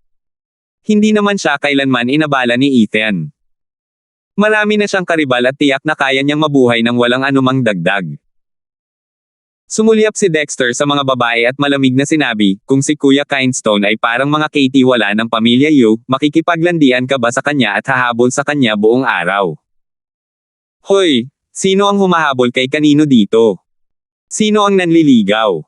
Sabay na bulyo ng dalawang dalaga. Umiling lang si Dexter, ako ang humahabol at nanliligaw, ha? Siguro ay hinatid ako ni Brother Kindstone kaya aalis na ako. Tumawa ng mahina si Dexter. Iniwan ang dalawang kamatis, at natahimik ng alanganin. Sa isang punto ay sumulyap sila sa pinto ng may paghanga kay Dexter. Maaari siyang pumunta kay Ethan anumang oras, habang kailangan nilang humanap ng dahilan para mapanatili ang kanilang maayos na reputasyon. Sa mga hardin ng bakuran, mabilis na lumapit si Dexter sa naghihintay ng si Ethan. Ngumiti si Ethan sa bata, mabuti, bumubuti na ang paningin mo. Alam mo namang sinundan kita. Siyempre naman. Isa pa, matagal ko nang kasama si Kuya Kindstone kaya para na kaming magkapatid. Hihihi, napakamot ng ilong ni Dexter. Tumango si Ethan, sabay kawit ng daliri, halika, tingnan ko ang progreso mo. Isang apoy ang nagsindi sa ilalim ng likuran ni Dexter habang mabilis siyang sumugod at sumuntok kay Ethan. Putok. Ang mga suntok ay lumilipad kahit saan, nang may lakas at bilis. Bagamat gumanti si Ethan ng ilan, nangaral din siya. Ang laban ay hindi lamang tungkol sa kapangyarihan, kundi pati na rin sa talino. Maghanap ng pagkakataon. Kung may butas, sakupin mo. Kung wala, gumawa ka. Samantalahin ang kanilang mga kahinaan, iwasan ang kanilang mga kalakasan, at akitin sila sa maling pakiramdam ng seguridad bago mo sila gamitin sa patibong. Tinuruan ni Ethan si Dexter hanggang sa kalaliman ng gabi nang sumisikat ang buwan at nagniningning ang mga bituin. Para kay Ethan, isa itong simpleng pampainit ng katawan. Habang si Dexter, isang bone-tempering cultivator, na nakaharap sa isang halimaw, ay nakahandusay na ngayon sa lupa at naghahabol ng hininga. Siya ay pagod na pagod, parang palakang nagkokok sa huling bahagi. Kuya Kindstone, napakatagal mo akong tinuruan ngayon, sigaw ni Dexter, basang-basa sa pawis. Bumantong hininga si Ethan habang nakatingin sa mabituing kalangitan, 3 taon. Isa pa lang ang lumipas at nagsisimula na ang kaguluhan. Mahihirapan kang makahanap ng mas tahimik na panahon pagkatapos nito, hahaha. Umiling si Ethan, tinapik ang ulo ni Dexter bago pumasok sa kanyang kwarto. Ang pag-iisip na aalis muli ay agad na nagdulot sa kanya ng kalungkutan. Tinitigan ni Dexter ang mayabang na likuran nito. May naramdaman siyang kakaiba kaya tumayo siya para hanapin si Andrea. Langit-ngit. Pumasok si Ethan sa kanyang kwarto at bumantong hininga. Kumunat ang noo niya dahil may naamoy siya sa kanyang silid. Sinuyod niya ang buong silid at narating ang kama kung saan may kung anong gumagalaw sa ilalim ng kumot. Sino ang nandyan? Tanong ni Ethan. Lalong umindek ang bagay na iyon. Tinanggal ni Ethan ang sapin sa kama, ngunit ang pagkibot-kibot nito ay nagpatigil sa kanya. Ang maputi at makinis na balat ng isang siksik na katawan, nababalutan ng manipis na pulang seda na kayang lumipad palayo sa isang simpleng ihip ng hangin, ay naroon mismo para agawin. Ang may-ari ng ganitong likhang sining ay nakapikit at nakanganga ang mga ngipin habang siya ay nanginginig at tahimik na lumuluha. Binibining, Sheena. Kumurap si Ethan at napalunok, anong ginagawa mo sa kama ko? Ganito rin ang itsura mo. Humina ang boses niya, ang kanyang mapang-akit na mga mata ay nakatitig sa lahat ng kanyang kariktan. Lalong namula si Sheena at sumigaw, hindi ba't ito ang gusto ng isang halimaw na tulad mo? Sana lang ay tuparin mo ang pangako mo kapag nagawa mo na ang gusto mo sa katawan ko. Sheena, sa tingin ko ay medyo mali ang pagkakaintindi mo rito. Kailan ko pa ito naitanong sa iyo? Parang naging magulo ang isipan ni Ethan, ngunit hindi naman tumigil ang kanyang mga matang tuso sa pagsilip sa tanawin. Nahiya si Sheena. Ganito ba siya umaarte? Nakuha na niya ang gusto niya tapos ngayon ay gumaganap na maginoo. Parang siya ang may kasalanan kung bakit siya pumasok sa kama niya, at naging tapat naman siya sa Diyos. Galit na sabi ni Sheena, Ethan, pinagtatawanan mo ba ako? Malinaw mong sinabing sumama ka sa akin tapos ngayon itinatanggi mo pa. Ano ang maiintindihan ko? Sa wakas ay naunawaan ito ni Ethan at ikinumpas ang kanyang mga kamay, isang malaking hindi pagkakaunawaan. Hindi ko sinasadya iyon. Ang gusto ko lang ay kakampi mo ako, tingnan ang kapalaran, maging tagapayo ko at hindi para sermonan ako tungkol sa pagpapalago ng konsensya o pagiging mabait. Iyon lang. Pero para bigla kang magkonklusyon na gusto kong magsakripisyo ka. Ako. Ano nga ulit ang sinasabi ko? Nasaan ako? Napakamot ng ulo si Ethan. Dinilat ni Sheena ang kanyang mga mata, mas lalong ibinaon ang kanyang ulo dahil sa kahihiyan, at umiyak. Lumipat ang isip niya sa isang maikling landas patungo sa katotohanan, kaya naman nagawa niya ang isang nakakahiyang gawain. Natarante si Ethan. Hindi niya alam kung ano ang gagawin sa isang babaeng umiiyak. Kaya kinuha niya ang kanyang damit at tinakpan ang malambot na katawan nito. Biglang bumukas ang pinto niya at pumasok ang mga tao. Nasa unahan si Dexter, habang tumatawa, Kuya Kindstone, nakausap namin ang kapatid ko si Kapitan Peyton at nabalitaan naming kaarawan mo ngayon. Tara, pumunta tayo sa party mo. Dama po ang mga mata ni Dexter sa kama, napatawa siya ng alanganin at napakamot sa ulo, alam kong nag-enjoy ka na. Kung gayon, hindi ka na namin guguluhin, hihihi, sige. Anong hindi makakabala? Ethan, magpaliwanag ka. Biglang napalitan ng galit si Andrea mula sa tuwa matapos niyang titigan ang kama, at itinuro ang malagkit na bagay sa ilalim ng damit ni Ethan, sino siya? Saan siya nanggaling?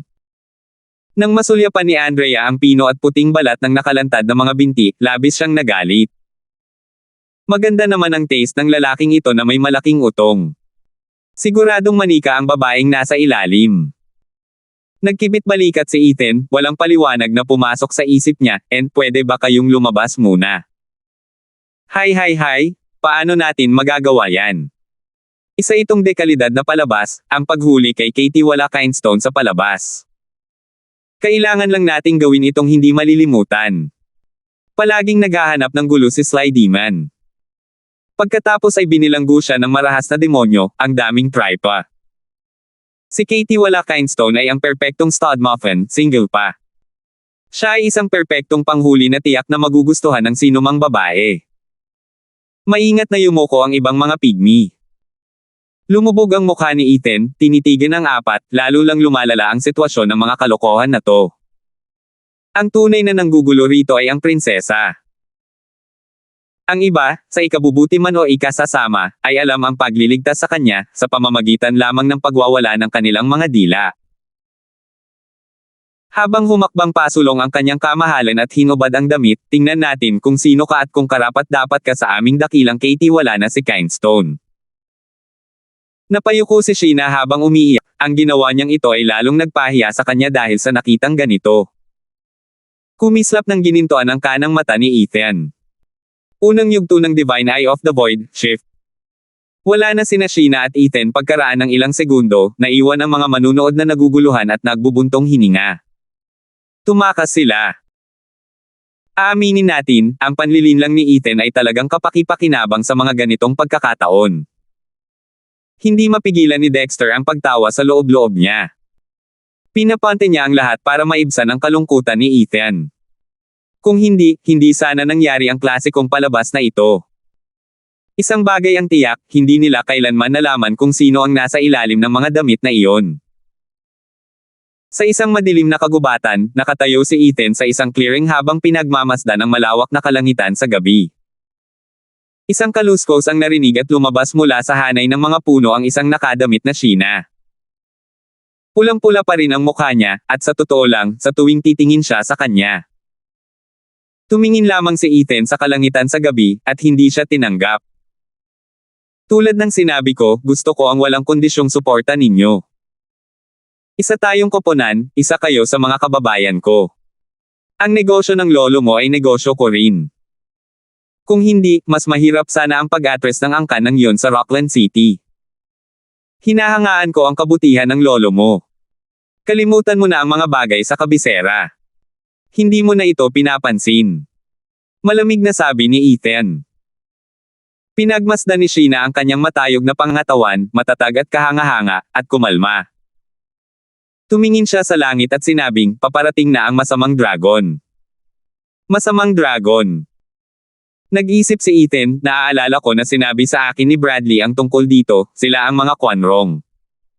Sumasalakay ba ang mga Quanrong? Tumawa si Ethan sa loob at tumango, magaling, kakampi mo na ako ngayon. Ngumiti si Sheena at tumango. 387. Pagsapit ng bukang liwayway sa palasyo ng imperyo, ang emperador ay nakaupo ng marangal sa kanyang trono ng dragon. Ang kanyang mga tagapaglingkod sa gilid at ang mga opisyal sa ibaba ay nahati sa magkabilang gilid na nagbibigay ng mababaw na yuko. Si Punong Ministro Conrad ang pinuno ng mga patakaran habang si Marshal Raisin ang namamahala sa militar. Nagpakita silang lahat ng lubos na paggalang, naway magkaroon ng mahaba at masaganang buhay ang inyong kamahalan. Iharap ninyo ang inyong mga petisyon. Sigaw ng isang katulong, habang sumusulyap sa mga lalaking nasa ibaba. Iwi na siwas ni Raisin ang kanyang manggas at lumabas na may dalang pana, kamahalan, 10 araw na akong nagsikap na hanapin ang pumatay sa mataas na pari ngunit wala pa rin akong nakita. Hinihiling ko sa kamahalan na bigyan pa ako ng mas maraming tauhan para magsagawa ng mas masusing pagsisiyasat sa mga bahay. Sige. Wika ng emperador. Yumuko si Raisin at umatras. Napatawa si Conrad sa loob. Medyo seryoso ang matandang marshal sa kanyang paghahanap. Dedikado sa monarko bansa. Sayang at masyado siyang tapat, hindi kayang hawakan ang balabal at punyal sa korte at iginiit na ituloy ang bagay na ito. Maging maingat hanggat gusto mo. Wala pa ring maidudulot ang pagtingin sa maling direksyon. Humakbang paarap si Conrad, kamahalan, mayroon akong kahilingan. Ang kabisera ng imperyo ay naselyuhan na sa loob ng 10 araw, na nagdudulot ng takot sa mga tao at sa mga angkan. Para sa kapayapaan, hinihiling ko sa kamahalan na buksan ang mga pintuan. Humph! Hindi pa neresolba ang kaso ng High Priest at gusto mo nang buksan ang lungsod. Siguro naiinip na ang punong ministro dahil sa sarili niyang mga problema. Sumanghel si Raisin at tumitig ng masama. Hindi umimik ang emperador at tumingin sa punong ministro, hinihintay ang kanyang ipagpapatuloy. Umiling si Conrad, mahalaga ang kaso ng mataas na pari, ngunit gayon din ang reputasyon ng imperyo. Kamahalan, maaaring baliwalain ninyo ang kabuhayan ng mga tao ngunit dapat ninyong alalahanin ang mga tsismis na kumakalat sa labas ng estado. Seryosong naging seryoso si Conrad at yumuko, iniharap ang kanyang petisyon, kamahalan, alam ng kaharian ng Quanrong ang sentinaryo ng kamahalan at ang emperador nito ay nagpadala ng isang delegasyon na may dalang regalo. Pakisuyong pahintulutan po ninyo silang makapasok, kamahalan. Ano? Sabay na sumigaw ang emperador at si Raisin, nagpadala na ba ng delegasyon si Quanrong? Tumango si Conrad, ito ay isang panlabas na usapin. Ang pagpapakita sa delegasyon ng kabisera ng imperyo na nasa ilalim ng lockdown ay magdudulot ng kanyang pangungutya. Nanginig ang noo ng emperador.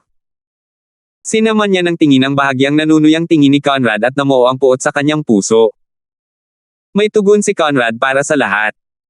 Hindi ako sumagot nang hilingin niya na palayain ko ang selyo sa kabisera sa ngalan ng mga tao. Kaya ginamit niya ang delegasyon ni Quanrong bilang dahilan, hindi ba't ang pagsang-ayon ngayon ay parang pagsisikap na iligtas ang pangalan ko sa halip na pangalagaan ang mga tao.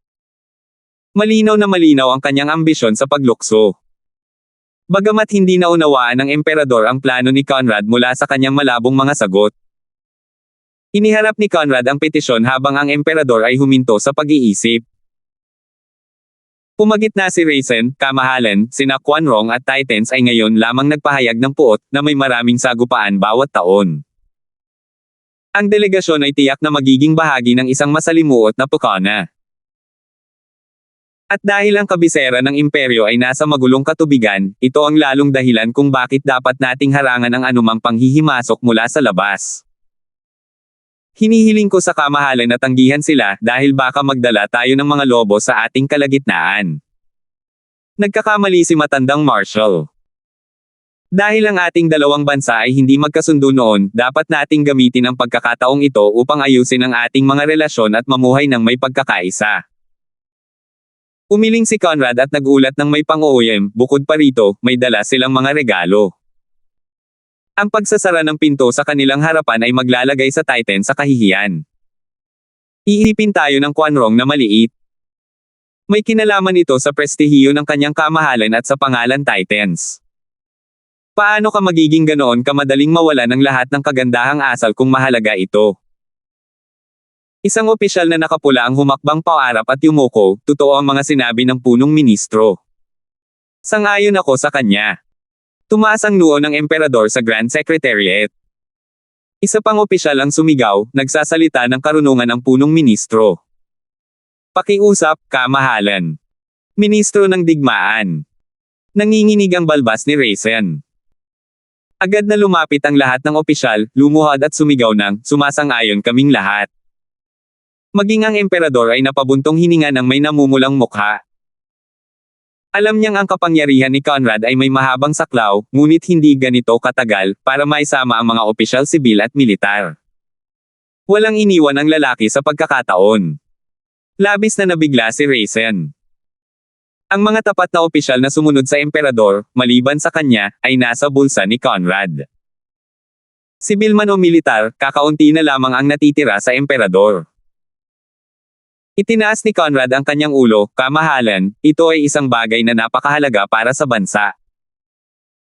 Kami, mga tapat na sakop ng bandila, ay humihiling sa kamahalan na gumawa ng mabilis na desisyon upang ako ay makasagot agad sa emperador ng Quanrong. Humph, punong ministro, bakit ka nagmamadali? Ang dami mong inaalagaan na Quanrong. Noong huling beses na tiningnan ko, ikaw ang punong ministro ng ating bansa.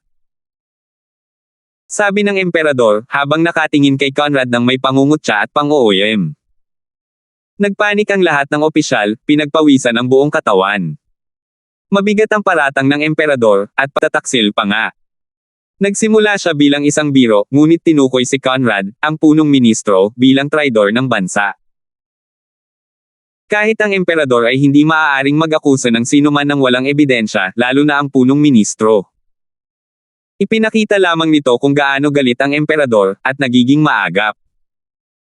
Tinanggap ito ni Conrad ng mahinahon, at natawa pa nga, kamahalan, huwag po kayong magbiro.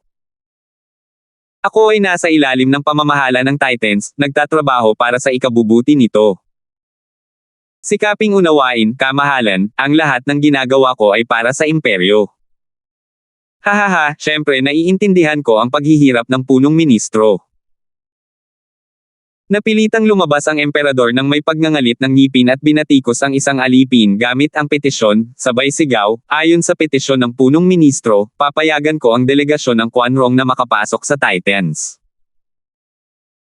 Inalis na ang lockdown sa kabisera ng imperyo at ang kaso ng mataas na pari ay ipagpapaliban hanggang pagkatapos ng aking pagdiriwang. Matalino ang kamahalan. Yumuko ang mga opisyal, na ikinasinghat naman ng emperador, habang pinapanood ang mga ito nang nakakuyom ang mga kamao. Isinumpo sila ni Raisin sa loob dahil sa pagiging mga taksil na aso. Samantala, sa obserbatoryo ng mataas na pari, isang 10 metrong malaking gininto ang compass na nakalagay sa itaas ang naglabas ng malalim na asul na liwanag. Isang kakaibang enerhiya ang nanatili sa ibabaw nito na nagtulak dito na gumalaw. Nasaksihan ni Ethan at Sheena ang pangyaring ito ng may pagkagulat. Ito ba ang pamana ng angkanang yun, ang sandatang espiritual ng ikawalong baitang, ang Heaven Linking Apparatus? Namangha si Ethan. Tumango si Sheena, sa pamamagitan ng pakikipag-ugnayan ng Heaven Linking Apparatus sa mundo, makikita ng isa kung ano ang nangyayari sa mundo. Habang pinagmamasdan ko ang mga bituin kagabi, nakita kong itinoon ng masamang dragon ang kanyang atensyon dito. Ngunit iyon ay isang magaspang na pagtatansya lamang. Sa pamamagitan lamang ng Heaven Linking Apparatus ko makikita ang tumpak nitong focus at kung paano ito nakikipag-ugnayan sa kapalaran ng ibang mga paksayon. Ganito pala yan. Tumango si Ethan at seryosong tumingin sa kanya, gawin mo ang pinakamagaling mong gawin at ako ang magbabantay. Paf! Paf! Humajejek si Sheena at umirap, ito ang tahanan ng angkanang yun, ang pagkakaroon ng bantay ay parang sinasabing pumunta kami rito para magnakaw sa aming sarili. May punto ka. Pero, dahil lahat ng bahay ay may mga mata at tenga sa lahat ng dako, haharanggan ko sila. Napakamot si Ethan sa kanyang ulo habang binabantayan ang pinto. Habang nakatingin sa kanya, naalala ni Sheena kagabi at namula, hindi naman siya, ganoon kasama. Kahit papaano hindi sa mga tao niya. Kung hindi ay hindi sila magdaraos ng birthday party para sa kanya. Ang paggunita na ito ay hindi mapagkakamalang nagdala sa kanya sa sandaling inihagis niya ang kanyang sarili sa kama nito, na parang regalo sa kaarawan. At ayun na naman siya, lalong namula. Umiling si Sheena para mawala ang mga iniisip niya, at nag-focus. Nagdilim ang kanyang mga mata at tumitig sa Heaven Linking Apparatus. Ang mga bituin sa itaas ay naging 4 na dragon, gumagala sa ibabaw ng Titans at nagwawala. Habang lumilinaw ito, lalong lumalakas ang pagkabalisa sa mukha ni Sheena. Noong huling beses niyang nakita ang mga bituin kasama ang kanyang lolo, ang sagupaan ng mga dragon ay nagresulta sa pag-iwan kay Titan sa isang kaawa-awang kalagayan. Hindi pa malinaw kung sino ang mananalo. Ngunit ang resulta ng digmaang ito ay mag-iiwan sa Titans na puno ng mga bangkay at sa mga tao na puno ng kapahamakan sa mga darating na dekada. Ang pinakamalaking casualty na nasaksihan ng Titan sa kasaysayan. Tumigil ang Heaven Communing Apparatus at ang mga bituin ay bumalik sa kanilang tamang lugar. Tumakbo palapit si Ethan, interesado, tapos na ba? Natigilan siya nang makitang umiiyak at nagdadalamati si Sheena. Sheena, anong problema? Napasok ba ng hangin ang mata mo? Kumurap si Ethan. Hinawakan ni Sheena ang kanyang palso at nagmakaawa, Katie wala Kindstone, nagmamakaawa ako sa iyo. Maaari mong baliwalain ang nangyari kay Lolo ngunit sana, pigilan mo ang pagdanak ng dugo. Ikaw lamang ang makakapagpabago sa kapalaran Titans at makakapagpalaya sa mga tao mula sa pagdurusa. Hinigpitin ni Sheena ang hawak. Sinalubong ni Ethan ang tingin niya at tumango, gagawin ko ang lahat, pero... Pero ano? Tuwang-tuwa si Sheena na pumayag siya. Seryoso pa rin si Ethan, inihihiwalay ko ang mga pribadong bagay ko sa mga negosyo. Ang mga personal na bagay ang laging inuuna. Kasama mo ako ngayon at tutulungan kita sa mga problema mo. Pero ang lahat ng iba pa ay gagawin ko ng palampas. Si Sheena ay walang kaalam-alam. Ngumisi si Ethan, ganyan talaga ang ugali ko. Malalaman mo rin sa lalong madaling panahon. Ano ang nakita mo? Biglang nawala ng malay si Sheena at sinabing, ang focus ng masamang dragon ay nasa angkan ng Larsen. Tinaas ni Ethan ang isang kilay. Natanggap na ng angkan ng Larsen ang kanilang bagong posisyon at wala silang kahit isang koneksyon kay Quan Rong. Bakit ang angkan ng Larsen ang hinahabol? 388. Nahulaan ni Sheena ang nangyayari sa isip niya at bumantong hininga, iyan ang sinasabi sa akin ng tadhana. Malakas na babagsak ang masamang dragon, pero mayroon din itong epektong nagpapalaki sa kanya. Ang kayamanan ng iba pang tatlong paksayon ay tataas, habang ang angkan ng Larsen lamang ang hihina. Ang pagdating ni Quanrong sa Titans ay senyales ng masama para sa angkan ng Larsen. Paano kaya mapapalakas lang ang tatlo? Naglakad-lakad si Ethan nang nakakunot ang noo, ngunit lumabas na walang laman, hindi dapat ganito ang nangyari. Naiintindihan ko kung lumaki silang dalawa, pero ang Crouching Dragon, ang Vile Dragon ay dumating kasama ang Crouching Dragon sa isip, kaya bakit ito magreresulta sa pagdurusa ng Larsen clan? Hindi ba't kakaiba ito para sa iyo? Tumango si Sheena, isang matalinong ula ang nagsasabi sa atin na ang unang target ni Quanrong ay ang pamilya ng Imperyo Titans, ang Crouching Dragon. Pero kabaligtaran ang ipinakita ng langit. Hindi ko rin maintindihan. Bumantong hininga si Sheena.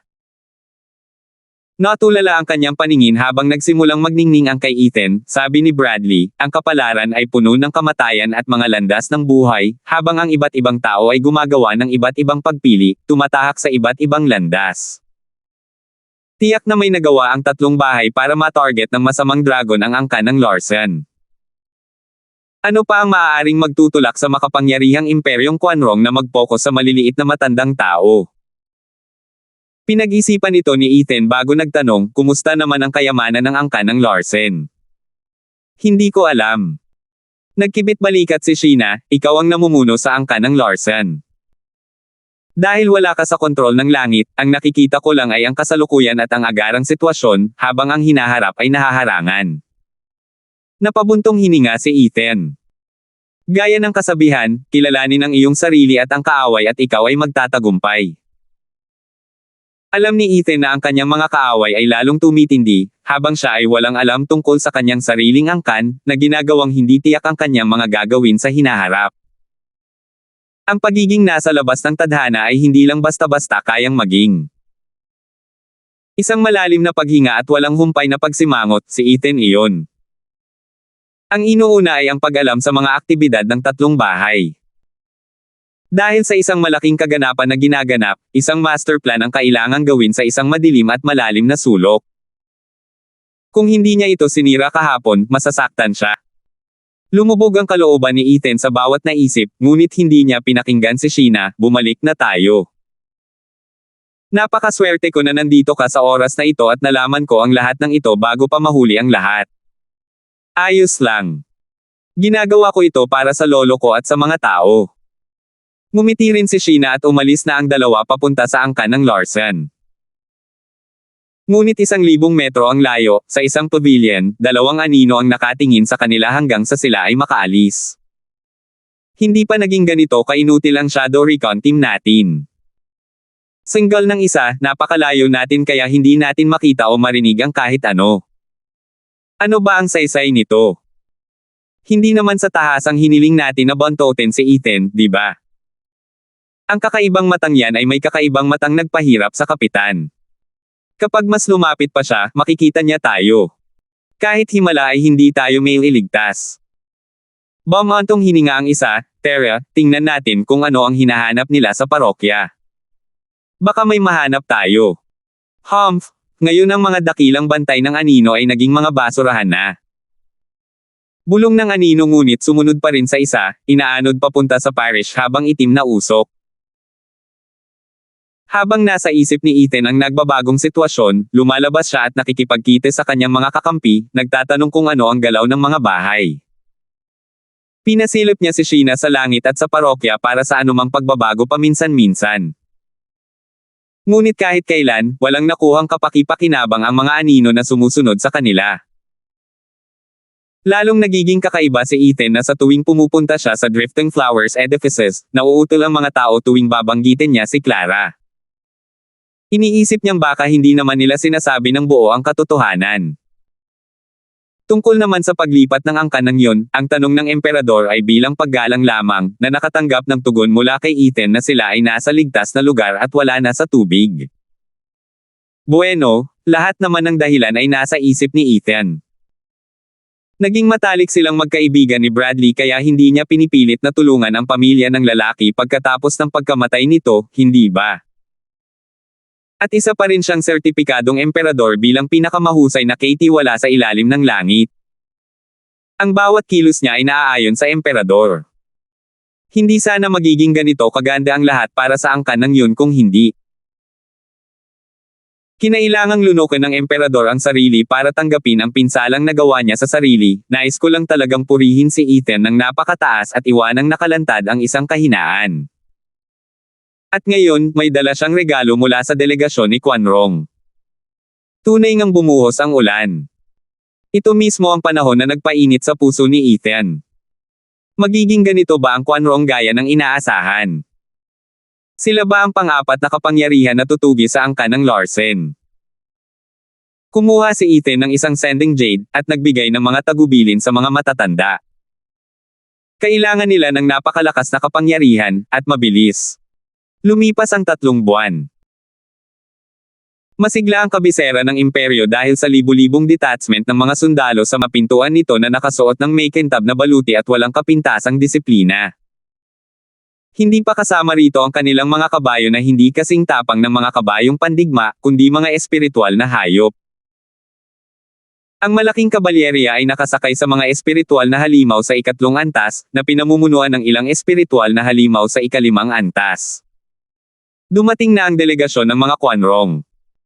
Ethan, tingnan mo ang lahat ng kaguluhan. Pagsapit ng madaling araw, isang batang iskolar ang tuwang-tuwa na tumatakbo patungo sa angkan ng Larsen. Tahimik na lumabas sina Ethan at Andrea. Siya ay walang iba kundi ang nagbibihis-bihisan na si Mandy na sumisilip palabas ng palasyo gaya ng dati. Dahil sa sobrang pagiging malapit ng prinsesa sa angkan ng mga Larsen, dumadaan siya kada 2 araw. Una, ang makita ang kanyang mahal na kapatid na ampon bilang opisyal na dahilan, at pagkatapos ay ipinagkibit-balikat niya ang lahat ng pagkukunwari, walang habas na sinundan si Ethan. Maging si Ethan ay kinailangang maging mapagparaya sa prinsesa at tiisin ang kanyang mga kalokohan. Prinsesa, ano ang ginagawa mo sa oras na ito? Wala akong oras, kaya ituloy mo na sina Dexter at ang batang binibini, nagkibit-balikat si Ethan. Kinamot ang kanyang matangos na ilong, sumangot si Mandy at inilabas ang kanyang ulo. Ito ay isang okasyon na minsan lang mangyari sa 100 taon. Napakabait ko na imbitahan ka para makita ang ingay kaya ang pinakamababa mo lang magagawa ay magpasalamat sa akin. Nakikita mo ba ang ingay? Parang gusto mo na lang tumalon agad. Pang-aasar ni Ethan, habang umiikot ang kanyang sakong pabalik sa loob. Natatarantang sabi ni Mandy, dumating na ang delegasyon ni Quan Rong. Papasok na sila sa lungsod. Ito ay isang pagkakataon para makita ang mga kakaibang kultura na hindi mo dapat palampasin. Ano, Quan Rong? Tumigil si Ethan sa paglalakad at tumalikod palabas at nagpatuloy sa paglalakad. Gusto niya silang suriin. Gaano sila kalakas, gaano karami ang dumating, para masuri ang banta sa kanyang bahay. Sumigaw ang prinsesa, hintayin mo ako. Natigilan si Andrea, naramdaman ang kaseryosohan ng bagay na iyon. Tinawagan niya si Dexter at sabay din silang pumunta. Kaya naman, lumabas ang buong barkada sa gate ng compound. Kakaliko lang nila sa pangunahing kalye nang may makasalubong silang isang literal na grupo ng mga tao. Hindi mo maaaring ihampas ang isang patay na pusa nang hindi natatamaan ang isang bagay. Sinubukan nilang maghanap ng ibang bagay bukod sa mga ulo, ngunit wala, may mga ulo sa lahat ng dako. Usong-uso ngayon ang mga kakaibang dayuhan, kaya't handang-handa ang buong kabisera na makita sila. Kapatid na Kindstone, nandito ka na. Isang sigaw ang nagpelang sa ulo ni Ethan, na nagmumula sa 2 palapag ng isang gusali. Kumaway si Aaron sa kanya na umupo kasama ang kanyang mga kakampi. Tumanggaw si Ethan at sinalo ang lahat. Naroon ang lahat ng kanyang mga kasamahan. Hindi lang ang mga kakampi niya, pati na ang mga tulad ng Hell Valley at Pilking Hall. Pero dahil sa sobrang abala, napagpasyahan nilang bawasan ang alitan. Kaya naman ang pagdating ni Ethan ay nagdulot sa kanila na tumingin sa iba maliban sa kanya. Dahil si Ethan ay isang sampunging halimaw, sino ang mag-aakala na kung anong dahilan ang maiisip na para saruan sila? Kung pipiliin ng mga matatanda na lumayo, doble ang kahihinatnan para sa mga disipulong ito. Tumawa ang grupo ni Aaron, ang bait talaga ng kapatid na ito. Isang sakit para sa kaaway at isang balikat na maaasahan para sa mga kaalyado. Kapatid na Kindstone, ang buong ikalawang palapag ay nakalaan para sa mga disipulo ng mga bahay upang mas malinaw na makita ang delegasyon ng mga Quanrong. Inanyayahan sila ni Aaron na umupo.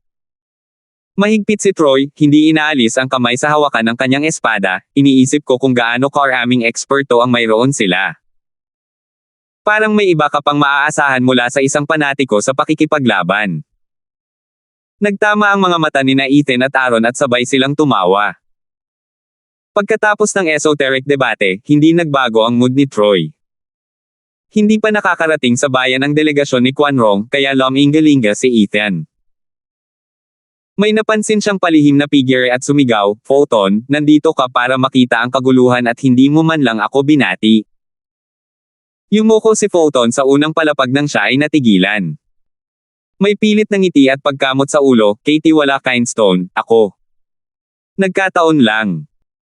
Naputol ang kanyang sasabihin ng isang mayabang na boses, "Photon, malapit nang dumating ang aking master at martial aunt at hindi mo kami nabibigyan ng upuan." Ano? Dumating si Darcy kasama ang mga tagapangasiwa ni Peony at Iris nang mapansin niya ang hindi natural na tingin ni Ethan at namula siya, at yumoko. Kapatid na Kindstone, matagal na silang magkakaibigan. Pero masyado kang nakakulong kaya hindi mo napansin, chismosa ni Aaron habang natatawa. Tumaas ang kilay ni Ethan, "Kayo nga." Natakot ng husto si Photon, nawalan pa nga ng boses. Alam ng lahat na medyo nababaliw si Darcy kay Ethan. Hindi niya pinansin ang bawat hakbang nito, totoo, pero hindi ibig sabihin noon ay may basta na lang darating at kukuha ng kung ano ang kay Katie wala Kindstone. Hindi na kailangang isipin kung ano ang mangyayari ngayon. Nakita ni Peony Overseer ang dalawa na nanginginig sa kanilang mga bota at napasigaw, "Ano, Ethan, ayaw mo kay Darcy tapos ngayon sisirain mo ang buhay niya. Ang sama mo." Ikinuyom ni Ethan ang kanyang kamay, habang ang kanyang mga mata ay nakatingin sa masaya at nanginginig na magkasintahan. Pagkatapos ay humajejek siya at hinampas ang likod ni Photon, "Hahaha, Manong." Tuwang-tuwa lang siya nang maitapon niya ang isang nakakainis na bagahe. Nanginig at dumilim ang mga mukha ng lahat. "Salamat po at sinamahan ninyo ako, ingat lagi mga master."